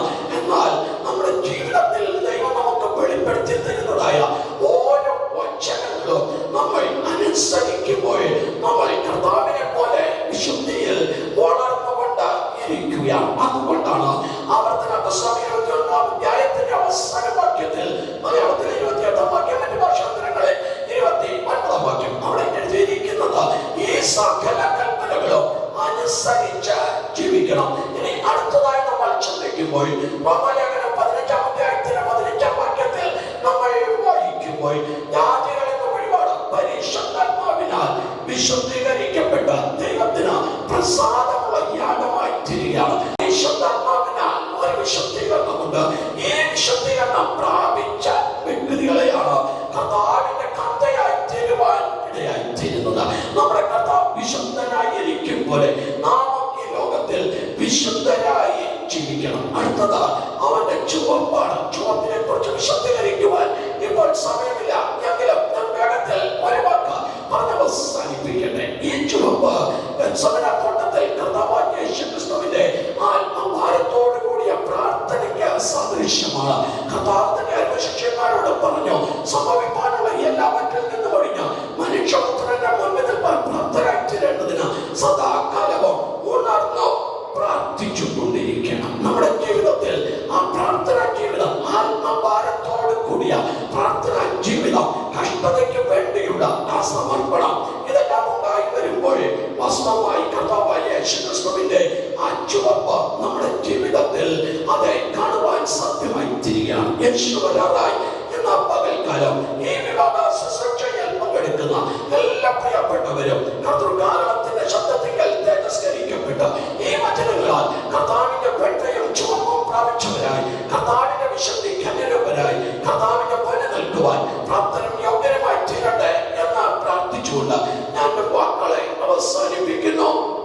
ദൈവമായ കർത്താവ് നമ്മെ അനുഗ്രഹിക്കട്ടെ. നിങ്ങൾ രണ്ടുപേരും എഴുന്നേറ്റ് നിൽക്കാം. ഇപ്പോൾ ഈ ശുശ്രൂഷയുടെ അതേ പ്രാധാന്യമേറിയ എല്ലാ പ്രിയപ്പെട്ടവർക്കും ഇവർക്കായി ചെയ്യുവാൻ കഴിയുന്ന ഒരു വസ്തുത ഈ പ്രിയപ്പെട്ടവർക്കായി പ്രാർത്ഥിക്കുക എന്നുള്ളതാണ്. ഇന്ന് വരെയും അവരെ കാത്തു സൂക്ഷിച്ച് പരിപാലിച്ച് അനുഗ്രഹിച്ച് നടത്തിയതായ ആ സ്വർഗീയ കരങ്ങളെ കൊണ്ട് ദൈവം തന്നെ അവരെ കൊണ്ട് യോജിപ്പിച്ച് ഒരു കുടുംബമാക്കി തീർത്ത് അനുഗ്രഹിക്കേണ്ടതിനായി നമുക്ക് എല്ലാവർക്കും ഒരു നിമിഷം ചേർന്ന് ശ്രദ്ധയോടെ പ്രാർത്ഥിക്കാം.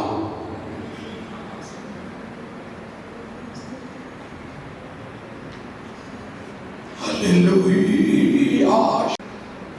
ആമേൻ. സ്തോത്രം, സ്തോത്രം, സ്തോത്രം. പരിശുദ്ധ പിതാവേ, നന്ദിയോടെ സ്തുതിക്കുന്നു, സ്തോത്രം ചെയ്യുന്നു. ഇന്നുവരെ എന്റെ മക്കളെ കാത്തു സൂക്ഷിച്ച് പരിപാലിച്ച് അനുഗ്രഹിച്ച് നടത്തിയ അവിടുത്തെ സർവശക്തിയുള്ള കരങ്ങളിൽ കൊണ്ട് കർത്താവ് തന്നെ നിന്റെ മക്കളെ കൊണ്ട് യോജിപ്പിച്ച് അനുഗ്രഹിച്ച് കുടുംബമാക്കി തീർക്കേണ്ടതിനായി ഞങ്ങൾ ദൈവത്തോട് പ്രാർത്ഥിക്കുന്നു. അവിടുത്തെ കൃപാകരങ്ങളിൽ സമർപ്പിക്കുന്നു. യേശുക്രിസ്തുവിന്റെ നാമത്തിൽ തന്നെ. സ്തോത്രം, സ്തോത്രം, സ്തോത്രം.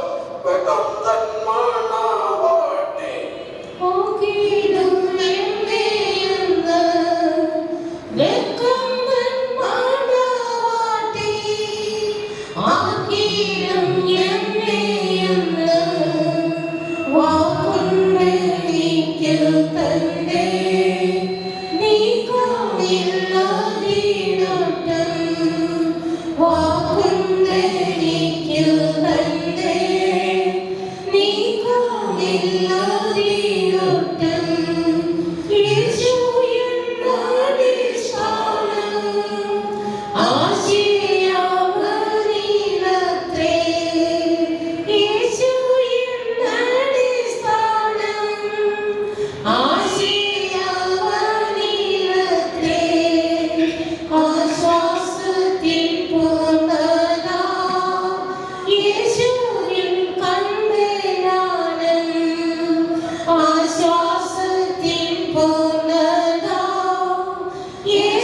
എൻ്റെ ഭാര്യയായി സ്വീകരിക്കണം.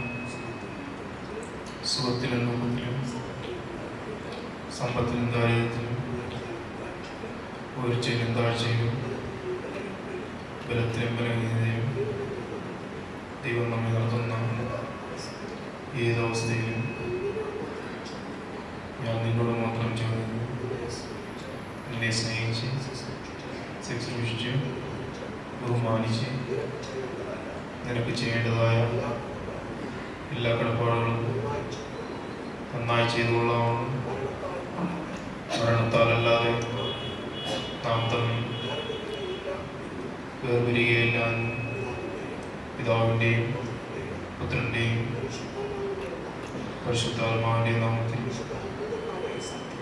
വിശുദ്ധ ദൂതന്മാരെ സാക്ഷിയാക്കി വിശുദ്ധ സഭാ മുമ്പാകെ ഞാൻ നിന്നോട് ഉടമ്പടി ചെയ്യും.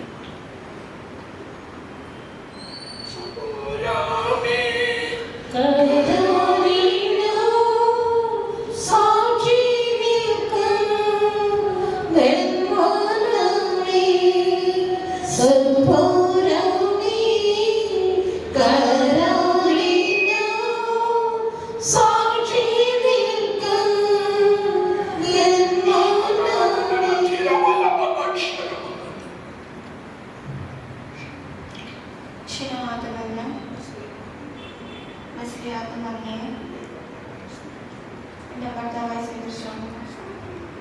സുഖത്തിലും ദുഃഖത്തിലും സമ്പത്തിലും ദാരിദ്ര്യത്തിലും ഉയർച്ചയിലും താഴ്ചയിലും ബലത്തിലും ബലഹീനതയിലും ദൈവം നമ്മെ നടത്തുന്ന ഏതവസ്ഥയിലും ഞാൻ അങ്ങയോട് മാത്രം ചേർന്നിരുന്നു.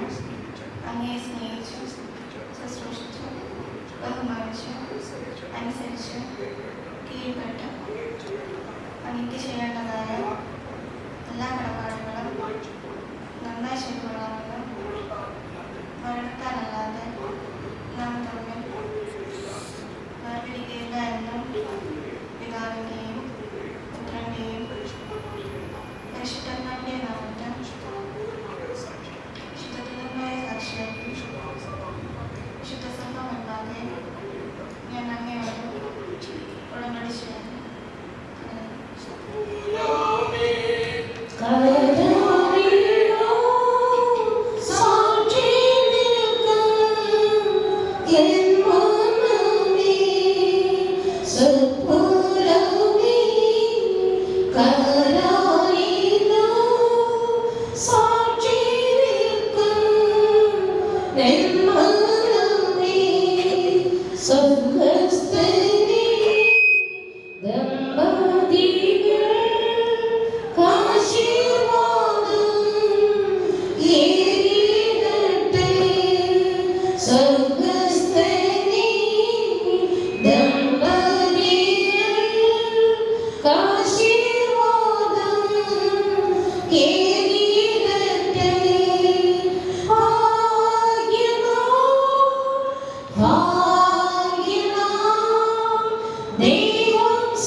പരിശുദ്ധപിതാവേ, അവിടുത്തെ സർവശക്തിയുള്ള കരങ്ങളിൽ കൊണ്ട് നിന്റെ മക്കളെ കൂട്ടി യോജിപ്പിച്ച് ഒരു കുടുംബമാക്കി തീർത്തിരിക്കാൻ നന്ദി നിറഞ്ഞ ഹൃദയത്തോടെ സ്തുതിക്കുന്നു. അവിടുത്തെ കരങ്ങളിൽ സമർപ്പിക്കുന്നു.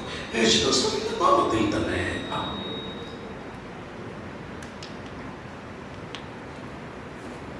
മനുഷ്യൻ വേർതിരിക്കരുത് എന്ന ഉത്തരം പറഞ്ഞു. ഇവർ ഇരുവരും ദൈവസന്നിധിയിൽ ചെയ്ത ഉടമ്പടി വാചകം നിമിത്തമായി ഭാര്യ ഭർത്താക്കന്മാർ ആയി തീർന്നിരിക്കുന്നു എന്ന വസ്തുത പിതാവിന്റെയും പുത്രന്റെയും പരിശുദ്ധാത്മാവിന്റെയും നാമത്തിൽ ദൈവസഭയിൽ അറിയിക്കുകയാണ്. ദൈവം യോജിപ്പിച്ചതിനെ മനുഷ്യൻ വേർതിരിക്കരുത്. ഇവർ ദൈവസന്നിധിയിൽ ചെയ്തതായ ഉടമ്പടി വാചകത്തിന് ഒത്തവണ്ണം ജീവിതത്തിന്റെ അവസാനം വരെയും ആയിരിക്കുവാൻ വിശേഷമായ കൃപയും ദൈവികമായ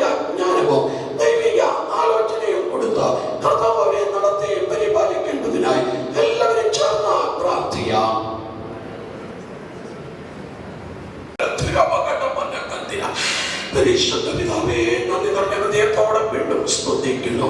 നിന്റെ മക്കൾ നിന്റെ സന്നിധിയിൽ ചെയ്തതായ ഉടമ്പടി വാചകത്തിന്റെ മേൽ സ്വർഗം മുദ്രയിട്ടിരിക്കാൻ നന്ദിയോടെ സ്തുതിക്കുന്നു.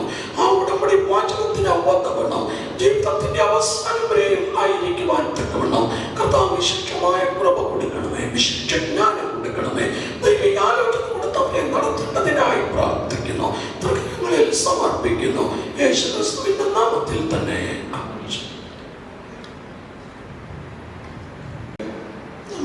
ആഗ്രഹിച്ച പ്രാർത്ഥിച്ച് ദൈവസന്നിധിയിൽ കടന്നു വന്നതിന് ഒത്തവണ്ണം പ്രിയ കുഞ്ഞുങ്ങളുടെ വിവാഹ ശുശ്രൂഷയെ കർത്താവ് തന്നെ ഭാരമേറ്റ് നടത്തി അനുഗ്രഹമാക്കി തീർത്തതിനെ ഓർത്ത് ദൈവത്തെ സ്തുതിക്കുക.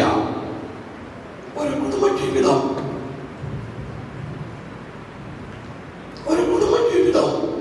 ഏറ്റവും ധന്യമായിരിക്കണം, അത് അനുഗ്രഹമായിരിക്കണം, അത് ദൈവത്തിന് പ്രസാദകരമായിരിക്കണം. ഒരു കുടുംബജീവിതം ധന്യമായിരിക്കണം, അനുഗ്രഹമായിരിക്കണം, ദൈവത്തിന് പ്രസാദകരമായിരിക്കണം.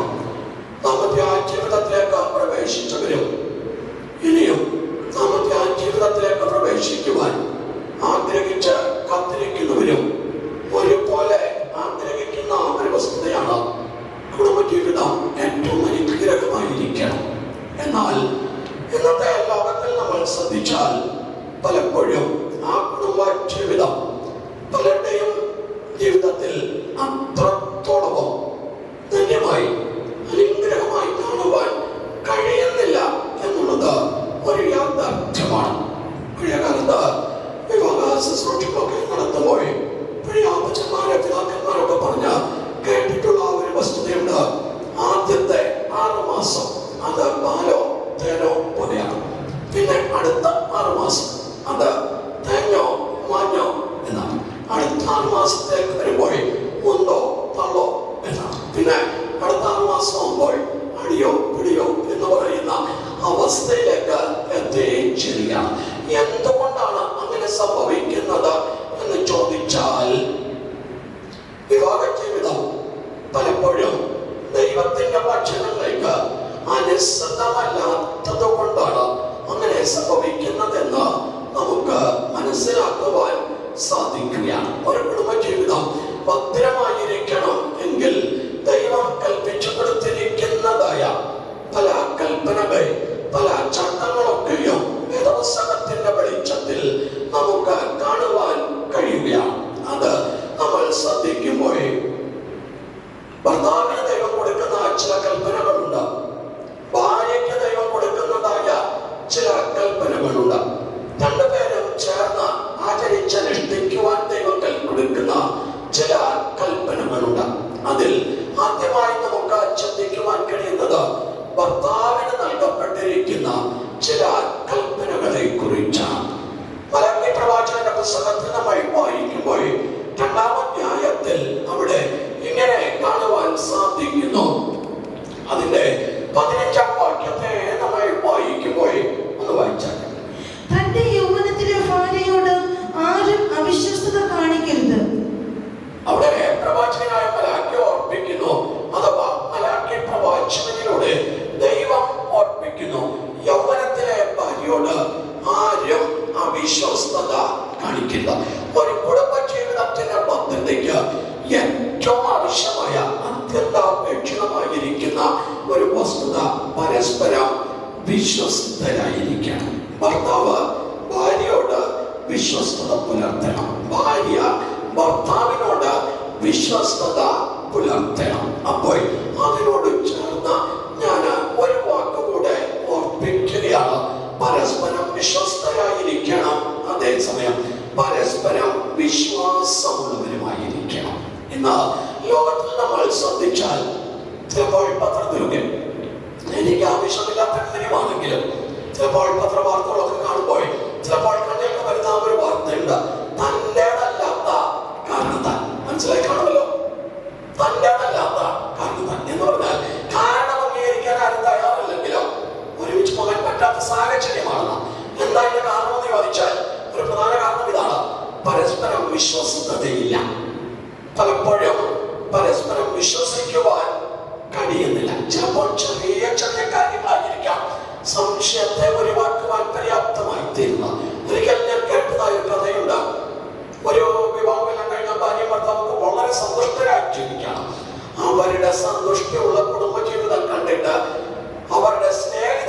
അസൂയ തോന്നി. അപ്പോൾ അവർ ചിന്തിച്ചു, ഇവരെ അങ്ങനെയെങ്കിലും അല്പസമയത്തേക്കെങ്കിലും ഒന്ന് പിണക്കിയിരുത്തണം. അതിനാൽ അവർ പലതും പരിശ്രമിച്ചു, ഒന്നും സാധിച്ചില്ല. അവസാനം ഒരു ദിവസം ഏതോ ഒരു സാഹചര്യത്തിൽ ഒരു സ്ഥലത്ത് വെച്ച് ഒരു കൂട്ടുകാരൻ വന്നിട്ട് ഭാര്യയുടെ ചവിയിൽ പറഞ്ഞു, ആരോടും പറയരുത്. ആനത്തിനെ പറഞ്ഞിട്ട് പോയി കറന്നില്ല. അവൾ ഭർത്താവ് ചോദിച്ചു, അവൻ എന്താ പറഞ്ഞതാ? ആരോടും പറയരുതാ. അല്ലെ ഇങ്ങോട്ട് പറഞ്ഞൂടെ? അവൻ എന്താ പറഞ്ഞതാ? ആരോടും പറയരുത്. വേറൊന്നും പറഞ്ഞില്ല. പറഞ്ഞത് ഇത്രയേ ഉള്ളൂ, ആരോടും പറയരുത്. അവസാനം അവൾ തമ്മിൽ ഭിന്നതയായി. നോക്കുക, ഒരു ചെറിയ കാര്യമാണ്, വലിയ കാര്യങ്ങളൊന്നുമില്ല. ആ വന്ന് പറഞ്ഞ പക്ഷേ മാത്രമേ പറഞ്ഞുള്ളൂ, ആരോടും പറയരുത്. എടാ എന്നോട് പറഞ്ഞൂടെ? ഞാൻ ഭർത്താവല്ലേ, നമ്മൾ തമ്മിൽ ഇത്രമാത്രം സ്നേഹമായിരിക്കുമ്പോൾ എന്തിനാണ് പറഞ്ഞു കൊടുക്കുന്നത്? എന്നോട് പറഞ്ഞിടുന്ന ഒരു കാലഘട്ടം പരസ്പരം വിശ്വസ്തരായിരിക്കണം, വിശ്വാസമുള്ളവരും ആയിരിക്കണം. ഇനി അടുത്തത് ഓർപ്പിക്കുന്നത് വെസ്ലി വളരെ ശ്രദ്ധിക്കേണ്ട കാര്യമാണ്. ഭർത്താക്കന്മാരോടാണ് പറയുന്നത്. എഫേസ്യ ലേഖനത്തിൽ ഓർപ്പിക്കുമ്പോൾ അപ്പോസ്തലനായ വിശുദ്ധ പൗലോസ് പറയുകയാണ്, ഭർത്താക്കന്മാരെ നിങ്ങളുടെ ഭാര്യമാരെ സ്നേഹിക്കണം. ഒറ്റ വാക്കിൽ അവസാനിച്ചു. അപ്പോൾ അല്ലെങ്കിൽ സ്നേഹിക്കുന്നു പറയാൻ എന്താ ബുദ്ധിമുട്ട്? ഒരു ബുദ്ധിമുട്ടുമില്ല. പക്ഷേ അവിടെ എഴുതിയിരിക്കുന്ന വചനത്തിന്റെ ആഴം ചിന്തിച്ചാൽ സ്നേഹിക്കുക എന്ന് പറയുന്ന ഒരു ചെറിയ കാര്യമല്ല. കാരണം അവിടെ രണ്ട് കാര്യത്തോട് സാദൃശ്യീകരിച്ചിട്ടാണ് അപ്പോസ്തലനായ വിശുദ്ധ പൗലോസ് ഓർപ്പിക്കുന്നത്. ഒന്ന്, ക്രിസ്തു സഭയെ സ്നേഹിച്ചതുപോലെ സ്നേഹിക്കണം. എന്താ ക്രിസ്തുവിന്റെ സഭയോടുള്ള സ്നേഹം? അത് ത്യാഗനിർഭരമാണ്. ക്രിസ്തു തന്റെ സഭയെ സ്നേഹിച്ചപ്പോൾ സ്വർഗ്ഗ മഹിമ വെടിഞ്ഞ് താൻ ലോകത്തിൽ വന്നു. കാൽവരി ക്രൂശിൽ തന്റെ കാന്തയ്ക്ക് വേണ്ടി അർപ്പിച്ചു കൊടുത്തു. ഇനി നമ്മൾ നിത്യതയിൽ ചെല്ലുമ്പോൾ കർത്താവായ യേശുക്രിസ്തുവിനുള്ളതെല്ലാം നാമമായി കർത്താവ് പങ്കുവെക്കും. അതുകൊണ്ട് പറയുന്നു, ദൈവത്തിന്റെ അവകാശികളും ക്രിസ്തു യേശുവിന് കൂട്ടവകാശികളും. ആ സ്നേഹം ഒരു ത്യാഗനിർഭരമായ സ്നേഹമാണ്. അടുത്ത അപ്പോസ്തലൻ ഓർപ്പിക്കുന്നത് സ്വന്തം ശരീരത്തെ പോലെ സ്നേഹിക്കണം. ഭാര്യ എന്ന് പറഞ്ഞാൽ തനതായ ഒരു വ്യക്തിത്വമാണ്, സത്യമാണ്. അതേസമയം മറ്റൊരാളായിട്ടല്ല. എന്റെ ശരീരം നമുക്ക് അതുപോലെ സ്നേഹിക്കണം. അതാണ് അവിടെ അപ്പോസ്തലൻ ഓർപ്പിക്കുന്നത്. അപ്പോൾ ഭർത്താക്കന്മാരെ ഓർപ്പിക്കുമ്പോൾ ഭർത്താക്കന്മാർ വിശ്വസ്തരായിരിക്കണം, ഭാര്യയെ സ്നേഹിക്കണം. വീണ്ടും എഫേസ്യ ലേഖനത്തിൽ നമ്മൾ വായിക്കുമ്പോൾ 5-ാം അധ്യായത്തിന്റെ 29-ാം വാക്യത്തിൽ ഭാര്യയെ പോറ്റി പുലർത്തണം. കൊലോസ്യ ലേഖനം 3-ാം അധ്യായത്തിന്റെ 19-ാം വാക്യം വായിക്കുമ്പോൾ ഭാര്യയോട് കയ്പായിരിക്കരുത്. 1 പത്രോസ് 5-ാം അധ്യായത്തിന്റെ 7-ാം വാക്യം വായിക്കുമ്പോൾ ഭർത്താവ് ഭാര്യയെ ബഹുമാനിക്കണം. ഭാര്യയോട് കൂടെ ആയിരിക്കുമ്പോൾ അല്ലെങ്കിൽ കുടുംബ ജീവിതത്തിൽ വിവേകത്തോടെ വസിക്കണം. ഇതെല്ലാം ഭർത്താവിൽ നിക്ഷിപ്തമായ ഉത്തരവാദിത്വമാണ്. ഒരു ഭർത്താവ് ഭാര്യയോട് വിശ്വസ്തത പുലർത്തണം, ഭാര്യയെ സ്നേഹിക്കണം, ഭാര്യയെ പോറ്റി പുലർത്തണം. ഒരുപക്ഷെ ഇന്നത്തെ കാലഘട്ടത്തിൽ ചിന്തിച്ചാൽ രണ്ടുപേർക്കും തനതായ ജോലി, രണ്ടുപേർക്കും തനിത്തനി ശമ്പളം, രണ്ടുപേർക്ക് രണ്ട് അക്കൗണ്ട്, രണ്ട് ATM അക്കൗണ്ട് ഒക്കെ ആയിരിക്കും. ഇങ്ങനെയാണ് നമ്മുടെ ഇപ്പോൾ രണ്ടുപേർക്ക് രണ്ടായിട്ട് തന്നെയായിരിക്കും. എന്നാൽ എന്റെ ഭാര്യ എന്ന ഭർത്താവ് പറയുമ്പോൾ നിശ്ചയമായി ആ ഭാര്യയെ പോറ്റി പുലർത്തേണ്ട ഉത്തരവാദിത്വം ഭർത്താവിൻ്റെതാണ്. ഭാര്യയെ കുറിച്ച് ഒരു കരുതലുണ്ടായിരിക്കണം. കണ്ട എപ്പിസ്കോപ്പൽ സഭകളിലൊക്കെ വിവാഹ ശുശ്രൂഷ നടത്തി കൊടുക്കുമ്പോൾ കാർമ്മികത്വം വഹിക്കുന്ന പുരോഹിതൻ പറയാം, നീ ഉണ്ടെങ്കിലും അവളെ കൂട്ടണം എന്നാണ്. കാലത്ത് പട്ടിണിയൊക്കെ ഉള്ളത് കൊണ്ട് പറഞ്ഞതായിരിക്കും. കാലത്ത് പട്ടിണിയൊന്നും ഇല്ലാത്തതുകൊണ്ട് അങ്ങനെയൊക്കെ പറഞ്ഞു കൊടുക്കേണ്ട ആവശ്യകതയൊന്നുമില്ല. എങ്കിലും പോറ്റി പുലർത്തണം. അവരോട് ഒരിക്കലും കയ്പായിരിക്കരുത്. എന്താ കയ്പായിരിക്കരുത് എന്ന് പറയാൻ കാരണം ചിലപ്പോൾ കുടുംബജീവിതത്തിൽ ഏതെങ്കിലും ചെറിയ ചെറിയ പിണക്കങ്ങളോ സൗന്ദര്യ പിണക്കങ്ങളോ ഒക്കെ ഉണ്ടായി വരാനുള്ള സാഹചര്യങ്ങൾ ഉണ്ടാകണം എന്നല്ല, ഉണ്ടാകാം. മനുഷ്യനല്ലേ ചിലപ്പോൾ കുടുംബജീവിതത്തിലേക്ക് പ്രവേശിക്കുമ്പോൾ ഭാര്യയുടെ മനസ്സിൽ ഭർത്താവിനെ കുറിച്ച് ഒരു സങ്കല്പം ഉണ്ടാവും, ഭർത്താവിന്റെ മനസ്സിൽ ഭാര്യയെ കുറിച്ച് ഒരു സങ്കല്പം ഉണ്ടാവും. എന്റെ ഭർത്താവ് ഇങ്ങനെ ആയിരിക്കണം, എന്റെ ഭാര്യ ഇങ്ങനെ ആയിരിക്കണം. ഈ സങ്കല്പത്തോടെയൊക്കെയാണ് ജീവിതത്തിൽ പ്രവേശിക്കാൻ ഞാൻ പലപ്പോഴും പറയാറുണ്ട്. പഴയ കാലങ്ങളിൽ കുടുംബജീവിതം വളരെ കെട്ടുറപ്പായിരുന്നതിന്റെ കാരണം അന്ന് കൂട്ടുകുടുംബ വ്യവസ്ഥിതിയായിരുന്നു. അപ്പോൾ ഒരേ ഭവനത്തിൽ തന്നെ വ്യത്യസ്തരായ പല പ്രായത്തിലുള്ള ആളുകളുണ്ടാവും. അതുകൊണ്ട് പല കാര്യങ്ങളും കണ്ടും കേട്ടും സുഖദുഃഖങ്ങളൊക്കെ മനസ്സിലാക്കിയാണ് ഒരാൾ കുടുംബജീവിതത്തിലേക്ക് പ്രവേശിക്കുന്നത്. ഇപ്പോൾ എല്ലാം ആണ് കുടുംബങ്ങളാണ്. ഒരപ്പൻ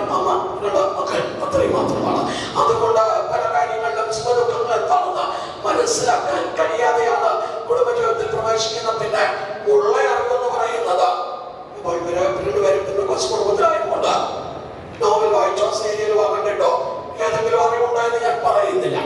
പക്ഷെ ഇന്ന് സമൂഹത്തിൽ പൊതുവെ അങ്ങനെയാണ്. ഏതൊക്കെയോ നോവലുകൾ വായിച്ച, ഏതൊക്കെയോ സീരിയലുകൾ കണ്ട, ഏതൊക്കെയോ ധാരണകളോടെ ആ വിവാഹത്തിലൊക്കെ പ്രവേശിക്കുന്നത്. പക്ഷെ കുടുംബജീവിതത്തിൽ പ്രവേശിക്കുമ്പോഴാണ് മനസ്സിലാകുന്നത് അതൊക്കെ വെറും അഭിനയമായിരുന്നു, യാഥാർത്ഥ്യം അതല്ല എന്ന്. അപ്പോഴാണ് ചിലപ്പോൾ കൈപ്പുണ്ടാവും, ചില പിണക്കങ്ങളുണ്ടാവും. പിണക്കങ്ങളൊക്കെ ഉണ്ടായാൽ അതൊന്നും ഹൃദയത്തിൽ സൂക്ഷിച്ചു വെക്കുന്നത്. ഞാൻ ആരംഭത്തിൽ പറഞ്ഞു ഭർത്താവ് ഭാര്യ സ്നേഹം എന്ന് പറഞ്ഞാൽ അപ്പോസ്തലനായ വിശുദ്ധ പൗലോസ് ആ സ്നേഹത്തെ കുറിച്ച് ഒരു അധ്യായം തന്നെ എഴുതിയിട്ടുണ്ട്. 1 Corinthians 13-ാം അധ്യായം. അവിടെ പൗലോസ് പറയുന്ന ഒരു വാക്കുണ്ട്, സ്നേഹം ഒരിക്കലും അത് തിന്മ അത് കണക്കാക്കുന്നില്ല, കണക്കിടുന്നില്ല, അത് ദോഷം കണക്കിടുന്നില്ല. മലയാളത്തിൽ എഴുതിയിരിക്കുന്നത് ദോഷം കണക്കിടുന്നില്ല എന്നാണ്. മറ്റു ഭാഷാന്തരങ്ങളിൽ അത് തിന്മയുടെ റെക്കോർഡ്സ് സൂക്ഷിച്ചു വയ്ക്കുന്നില്ല എന്നാണ്. എല്ലാ ദൈവങ്ങളും അങ്ങനെ തന്നെ ആയിരിക്കണം, എല്ലാവരും അങ്ങനെ ആയിരിക്കണം. എങ്കിലും ക്രിസ്തുവിന്റെ കഥയായി തീരുവാൻ സാധിക്കുന്നുള്ളൂ. അപ്പോൾ കുടുംബജീവിതത്തിന്റെ ഭദ്രതയ്ക്ക് ഒരിക്കലും കൈപ്പായിരിക്കില്ല. അടുത്തതായി നമ്മൾ ചിന്തിക്കുമ്പോൾ ഭാര്യയ്ക്ക് ബഹുമാനം കൊടുക്കണം. ലോകത്തിൽ പൊതുവെ പുരുഷാധിപത്യത്തെ കുറിച്ചാണ് മനുഷ്യൻ ചിന്തിക്കുന്നത്. സ്ത്രീ അല്ലെങ്കിൽ ഭാര്യ ഭർത്താവിനെ ബഹുമാനിക്കണം. അത് ശരിയാണ്. യഥാർത്ഥത്തിൽ അങ്ങനെ തന്നെയാണ് അബ്രഹാമിനെ സാറ യജമാനൻ എന്ന് വിളിച്ച് അനുസരിച്ച് കീഴ്പ്പെട്ടിരുന്നു. എന്നാൽ ഇവിടെ അപ്പോസ്തലനായ പത്രോസ് ഓർമ്മിക്കുമ്പോൾ ഭർത്താക്കന്മാർ ഭാര്യമാരെ ബഹുമാനിക്കണം. എന്താ ഈ ബഹുമാനം എന്ന് പറഞ്ഞാൽ, ഇപ്പോൾ വിവാഹ ജീവിതം ആരംഭിക്കും വരെ ഭാര്യയ്ക്ക് ഭാര്യയുടേതായ വ്യക്തിത്വമൊക്കെ ഉണ്ട്, തനിക്ക് നല്ലതായ ചിന്താഗതികളും ആശയങ്ങളും ഒക്കെ ഉണ്ട്. വിവാഹ ജീവിതത്തിലേക്ക് പ്രവേശിച്ചു എല്ലാം ഒരു ദിവസങ്ങളൊന്നും മാറ്റിയെടുക്കാൻ പറ്റില്ല. ചിലപ്പോൾ ഏതെങ്കിലും കാര്യം ഒരുപാട് അവരുടേതായ അഭിപ്രായമൊക്കെ പറയും. ആ അഭിപ്രായത്തിലൂടെയൊക്കെ വില കൽപ്പിക്കണം. അപ്പോൾ അവർക്ക് മനസ്സിലാവും എന്റെ ഭർത്താവിനെ അംഗീകരിക്കുന്നു. അതാണ് ബഹുമാനിക്കുക എന്ന് പറയുന്നത്. അവരത് വെച്ച് നിസാരവൽക്കരിച്ചല്ലേ എന്ന് പറഞ്ഞാൽ നിസാരവൽക്കരിച്ചു കഴിയുമ്പോൾ അവരുടെ ഹൃദയത്തിലാണ് ഒഴിവായി മാറും. അവർ ചിന്തിക്കും, ഓ എന്റെ ഭർത്താവിനെ അംഗീകരിക്കുന്നില്ല. അങ്ങനെ ഒരിക്കലും അവരുടെ അതാണ് അവസ്ഥ ഓർപ്പിക്കുന്ന ബഹുമാനം കൊടുക്കണം, വിവേകത്തോടെ വസിക്കണം. ഇനി ഭാര്യമാരെ ഓർപ്പിക്കുമ്പോഴും ചില ഉത്തരവാദിത്വങ്ങൾ നമുക്ക് കാണുവാൻ സാധിക്കുകയാണ്. എഫേസ്യ ലേഖനത്തിൽ നമ്മൾ വായിക്കുമ്പോഴും 1 Petrus 3-ാം അധ്യായത്തിന്റെ 6-ാം വാക്യത്തിലും വായിക്കുമ്പോൾ ഭാര്യമാരോട് പറയുന്ന കൽപ്പനകൾ, ഭാര്യ എന്ത് ചെയ്യണം? ഭർത്താവിനെ അനുസരിക്കണം. ഇപ്പോൾ ഷീനു പറഞ്ഞപ്പോൾ അങ്ങനെയാണ് പറഞ്ഞത്, അനുസരിച്ച കീഴ്പ്പെട്ട അങ്ങനെ പറഞ്ഞത്. രണ്ട് വാക്കുകളും രണ്ട് വ്യത്യസ്തമായ ആശയമാണ്. വാക്കുകളുടെ അർത്ഥമൊക്കെ അറിഞ്ഞിട്ടാണോ പറഞ്ഞത് അറിഞ്ഞുകൂടാ. ഞാൻ പറഞ്ഞതുകൊണ്ട് പറഞ്ഞത് മാത്രമാണോ അറിഞ്ഞുകൂടാ. ഏതായിരുന്നാലും അനുസരിക്കണം. ഭാര്യ ഭർത്താവിനെ അനുസരിക്കണം. എങ്ങനെ അനുസരിക്കണം? അതിലും അപ്പോസ്തലൻ 2 ദൃഷ്ടാന്തം ഓർപ്പിക്കുന്നുണ്ട്. ഒന്ന്, സഭ ക്രിസ്തുവിന് കീഴടങ്ങിയിരിക്കും പോലെ ഭാര്യ ഭർത്താവിനെ അനുസരിക്കണം. കപ്പിലേക്ക് നോക്കും, ഉടനെ തലയിൽ നിന്ന് കൈക്കൊരാജ്ഞ വിട്ടു. ആ കപ്പെടുത്ത് ചൂടോടെ അടുപ്പിച്ചു കൊടുക്കണം. അപ്പോൾ കൈ പറയുന്നതെന്ന് ചിന്തിക്കുക. അപ്പോൾ എനിക്ക് കുഴപ്പമൊന്നുമില്ലോ, ഞാനെന്തിനാ കപ്പെടുക്കാൻ പോകുന്നത്? എന്നെ കൊണ്ടത് പറ്റുന്ന കാര്യമല്ല. കൈ അങ്ങനെ പറഞ്ഞാൽ എന്ത് സംഭവിക്കും? എന്നെ കൊണ്ടുകൊള്ളും. എനിക്ക് സംസാരിക്കാൻ പറ്റുന്ന ആജ്ഞകൾ ശരീരത്തിന്റെ അവയവങ്ങൾ അനുസരിക്കുന്നത് കൊണ്ടാണ്. ഒരു അവയവത്തിന് തലയിൽ നിന്ന് വരുന്ന ആജ്ഞ അനുസരിക്കാൻ കഴിയാതെ പോയാൽ നമ്മൾ അവയവത്തെ നോക്കി എന്താ പറയാം? പാരലൈസ് ആയി പോയി എന്ന് പറയും. ഇതുപോലെയാണ് കുടുംബജീവിതവും. ഭർത്താവ് ഭാര്യയ്ക്ക് തലയാണ്. അപ്പോൾ ശരീര ജീവിതത്തിൽ ഞാൻ ഇത്രയും കാലഘട്ടം കൊണ്ട് എത്രയോ വ്യക്തികളെയും കുടുംബങ്ങളെയും കണ്ടു. പലപ്പോഴും ചില ഭാര്യമാർ അല്ലെങ്കിൽ അമ്മമാരൊക്കെ എത്രയോ കഷ്ടത്തിന്റെ പാതയിൽ കൂടെയൊക്കെ കടന്നു പോയിട്ടുള്ളവരാണ്. അപ്പോസ്തലനായ വിശുദ്ധ പത്രോസ് പറയുന്നു, നിങ്ങളുടെ ആ അനുസരണമുള്ള അല്ലെങ്കിൽ നിങ്ങളുടെ ആ നടപ്പ് കണ്ടറിഞ്ഞ് വാചനം കൂടാതെ അവർ ചേർന്ന് വരുവാൻ ഇടയാകും. ഞാൻ ഓർക്കുന്ന ഇത് പറയുമ്പോൾ പെട്ടെന്ന് എന്റെ ചിന്തയിൽ വന്നൊരു കാര്യം, ഒരു വളരെ കോപിഷ്ഠനായ ഒരു പിതാവ്, അന്ന് അദ്ദേഹം സമുദായത്തിലായിരുന്നു, രക്ഷിക്കപ്പെട്ടിരുന്നില്ല. കോപിഷ്ഠനായ ഒരു പിതാവ്, മാതാവ് രക്ഷിക്കപ്പെട്ടു. വീട്ടില് 5 ആമക്കളും ഒരു മകളുമുണ്ട്. ഈ 5 ആമക്കളിൽ ഒറ്റ മക്കൾ പോലും അപ്പന്റെ നേരെ നിന്നൊരു കാര്യം പറയില്ല. അത്രമാത്രം വളരെ ശക്തനായ ഒരു മനുഷ്യനാണ് പിതാവ്. ഈ മാതാവ് മക്കളെല്ലാം ഒരുക്കി രാവിലെ ഇങ്ങനെ നോക്കി നിൽക്കും. മക്കളെയൊക്കെ ഒരുക്കി അമ്മയും ഒരുങ്ങി കാത്തു നിൽക്കുകയാണ്. ചിലപ്പോൾ 9 ആയി, 9:15 ആയി, 9:30 ആയി, ചിലപ്പോൾ 9 കഴിയുമ്പോൾ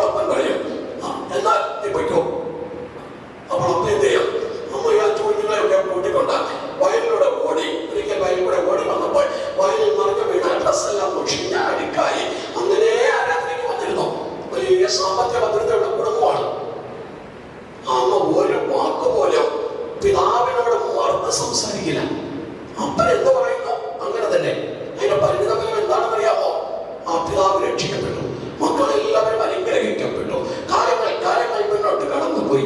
ആ മാതാവിൽ ലോകം വിട്ട് കടന്നു പോയപ്പോൾ താൻ മരിച്ചു എന്ന വാർത്ത കേട്ട് ഞാൻ പെട്ടെന്ന് ആ വീട്ടിലേക്ക് ചെല്ലുകയാണ്.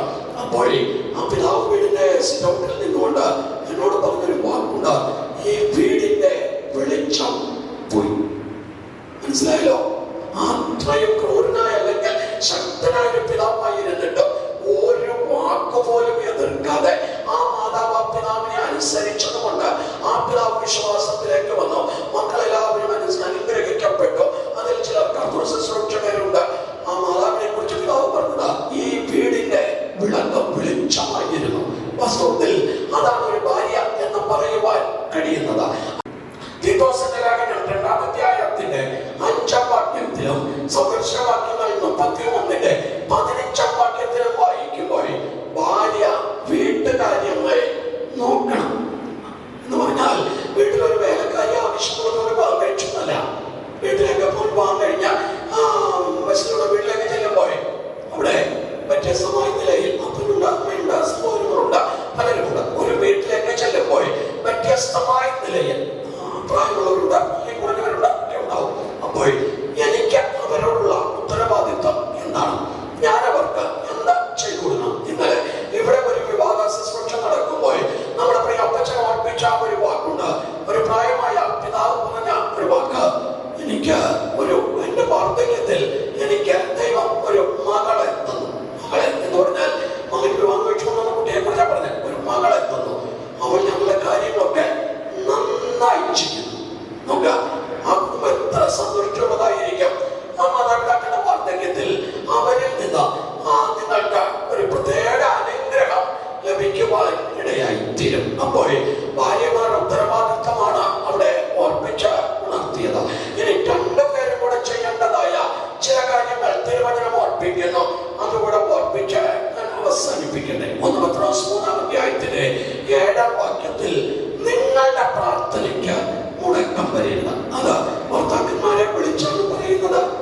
ഇന്ന് മുതൽ ശ്രദ്ധിക്കണം, നിങ്ങളുടെ പ്രാർത്ഥനയ്ക്ക് മുടക്കം വരരുത്. ഇന്നു മുതൽ കുടുംബ പ്രാർത്ഥന ഉണ്ടായിരിക്കണം. ദൈവം നിങ്ങളെ കൂട്ടി യോജിപ്പിച്ച് ഒരു കുടുംബമാക്കി തീർത്തിരിക്കുകയാണ്. കുടുംബ പ്രാർത്ഥന ഉണ്ടായിരിക്കണം. വ്യക്തിപരമായി തനിപ്പെട്ട നിലയിൽ പ്രാർത്ഥന ഉണ്ടായിരിക്കണം. അതിനേക്കാൾ ഉപരിയായി ജീവിതയാത്രയിൽ ചിലപ്പോൾ ചില കഷ്ടങ്ങളോ പ്രയാസങ്ങളോ ഒക്കെ ഉണ്ടാകും. അപ്പോസ്തലനായ വിശുദ്ധ പൗലോസ് പറയുന്നു, ഇങ്ങനെയുള്ളവർക്ക് ജഡത്തിൽ കഷ്ടമുണ്ടാകും, അത് നിങ്ങൾക്ക് വരരുത്. അപ്പൊ ഞങ്ങളുടെയും ആഗ്രഹം അങ്ങനെയാണ്, വരരുത്.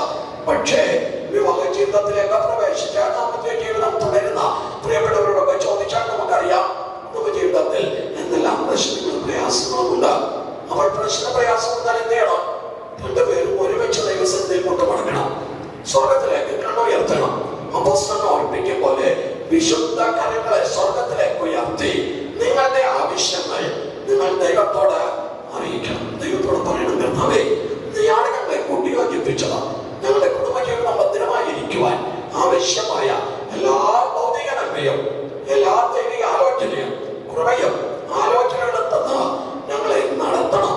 അപ്പോൾ പ്രാർത്ഥന ഉയരത്തിലേക്ക് ചെല്ലുമ്പോൾ അനുഗ്രഹം ഭൂമിയിലേക്ക് ഭവനത്തിലേക്ക് ഇറങ്ങി വരുവാനിടയായി തീരും. ഇവിടെ പ്രാർത്ഥിക്കുന്ന ദൈവങ്ങളുണ്ട്.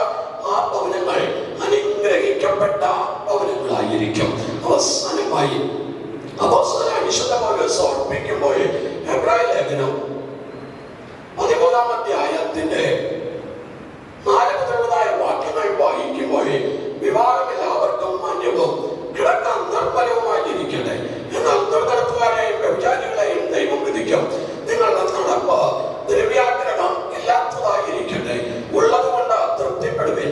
ഞാൻ നിന്നെ ഒരു നാളും കൈവിടുകയില്ല, ഉപേക്ഷിക്കുകയുമില്ല എന്ന് അവൻ തന്നെ അരുളി ചെയ്തിരിക്കുന്നല്ലോ. സാമീപ്യത്തിനായി ദൈവം അരുളി ചെയ്യുകയാണ്, ഞാൻ നിന്നെ ഒരു നാളും കൈവിടുകയില്ല, ഉപേക്ഷിക്കില്ല. ആരെയാണ് കൈവിടാതെ ഉപേക്ഷിക്കാതെ ദൈവം കൂടിയിരിക്കുന്നത്? ഭാരതത്തിൽ ഞാൻ ഓർപ്പിച്ചതുപോലെ പതിവ്രതത്തെയും പതിവ്രതത്തെയും സൂക്ഷിച്ചുകൊണ്ട് ദ്രവ്യാഗ്രഹമില്ലാത്തവരായി നടക്കുന്നെങ്കിൽ തിരുവചനം പറയുന്നു, മുപ്പരിച്ചവരുടെ വേഗത്തിൽ പറ്റിപ്പോകുകയില്ല. ഇവരെ കൊണ്ട് യോജിപ്പിച്ചത് സർവശക്തനായ ദൈവമാണ്. ഇവരുടെ കുടുംബ ജീവിതം അത് ദൈവത്തോട് കൂടെയായിരിക്കട്ടെ. ദൈവം അവരോട് കൂടെ ഇരുന്ന സകല നന്മകളും സകല അനുഗ്രഹങ്ങളും സകല ഐശ്വര്യങ്ങളും സമൃദ്ധിയായി കൊടുത്ത അവരെ അനുഗ്രഹത്തോടെ നടത്തട്ടെ എന്ന് പ്രാർത്ഥിച്ചുകൊണ്ട് ഞാൻ എൻ്റെ വാക്കുകളെ അവസാനിപ്പിക്കുന്നു. ഇന്ന് പകൽക്കാലം ഈ ശുശ്രൂഷയിൽ പങ്കെടുത്ത എല്ലാ പ്രിയപ്പെട്ടവരും കർത്തൃകാലത്തിന്റെ ശബ്ദത്തിങ്കൽ തേജസ്കരിക്കപ്പെട്ട ക്രിസ്തുവിന്റെ കാന്തയായി തന്റെ മുന്നിൽ നിൽക്കുവാൻ പ്രാപ്തരും യോഗ്യരുമായി തീരട്ടെ എന്ന പ്രാർത്ഥനയോടെ ഞാൻ വാക്കുകളെ അവസാനിപ്പിക്കുന്നു. ദയവായി കർത്താവ് നമ്മെ അനുഗ്രഹിക്കട്ടെ.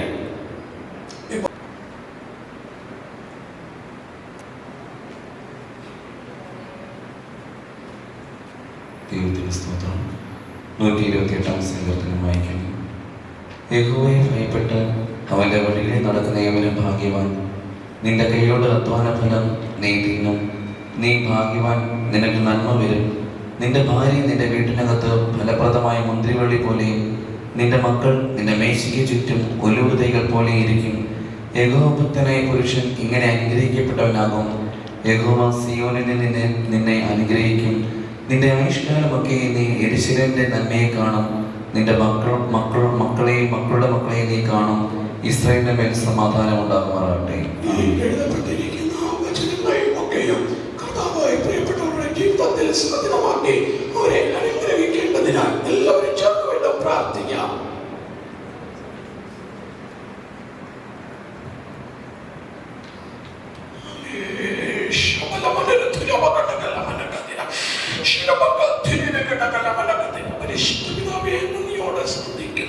ആകാശവും ഭൂമിയും ഉണ്ടാക്കിയ സ്നാനിൽ നിന്ന് തന്നെ അനുഗ്രഹിക്കട്ടെ എന്ന വാഗ്ദത്തവചനത്തിൽ ആശ്രയിച്ചുകൊണ്ട് പിതാവിന്റെയും പുത്രന്റെയും പരിശുദ്ധാത്മാവിന്റെയും നാമത്തിൽ ഞങ്ങൾ നിന്റെ മകനെ അനുഗ്രഹിക്കുന്നു.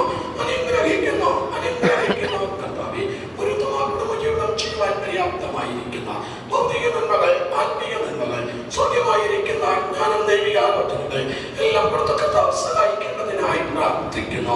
അബ്രഹാമിന്റെയും ഇസ്ഹാക്കിന്റെയും യാക്കോബിന്റെയും ദൈവം പ്രിയ സഹോദരൻ സിമോന്റെയും ദൈവമായിരിക്കാൻ സ്തുതിക്കുന്നു. ദൈവകൃപ കൂടെ ഇരുന്ന് കാത്തുകൊണ്ട യേശു ക്രിസ്തുവിന്റെ നാമത്തിൽ തന്നെ.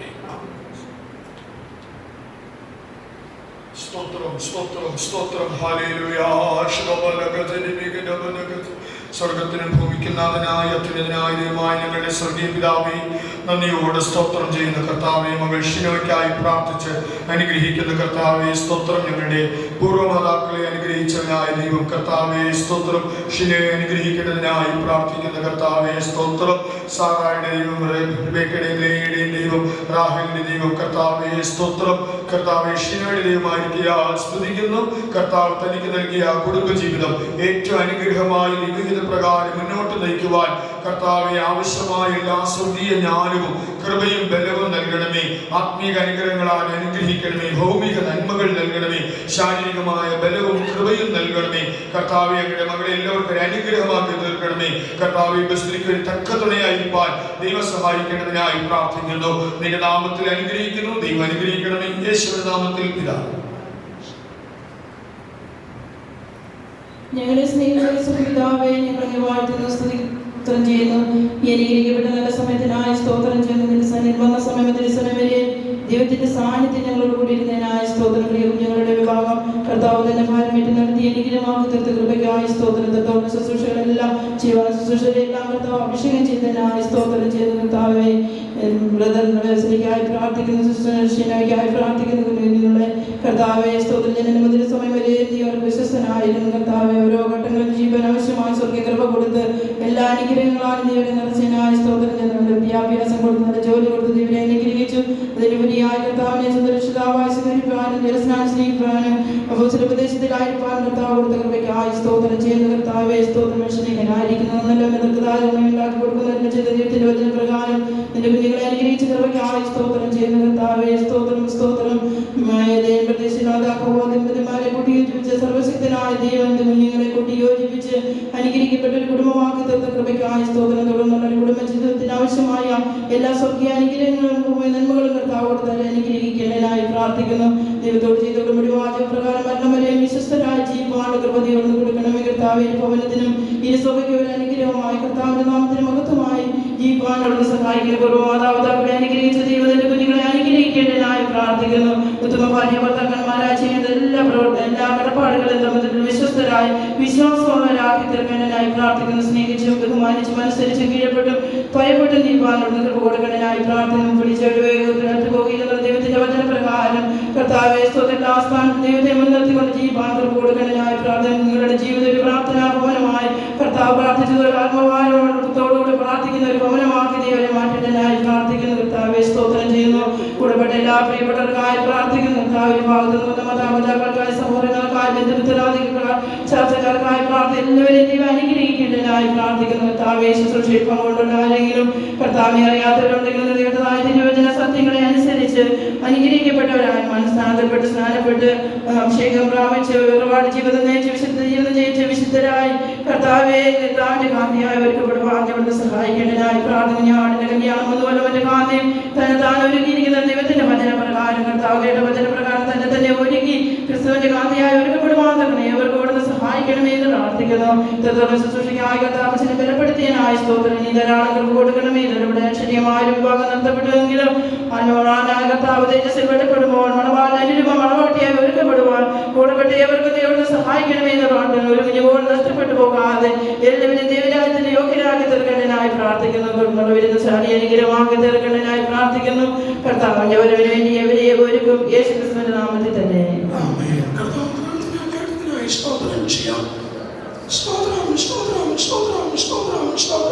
പിതാവായ ദൈവത്തിന്റെ സ്നേഹവും നമ്മുടെ കർത്താവിന്റെ രക്ഷകനുമായ യേശു ക്രിസ്തുവിന്റെ കൃപയും ആശ്വസിപ്പിക്കുന്ന പരിശുദ്ധ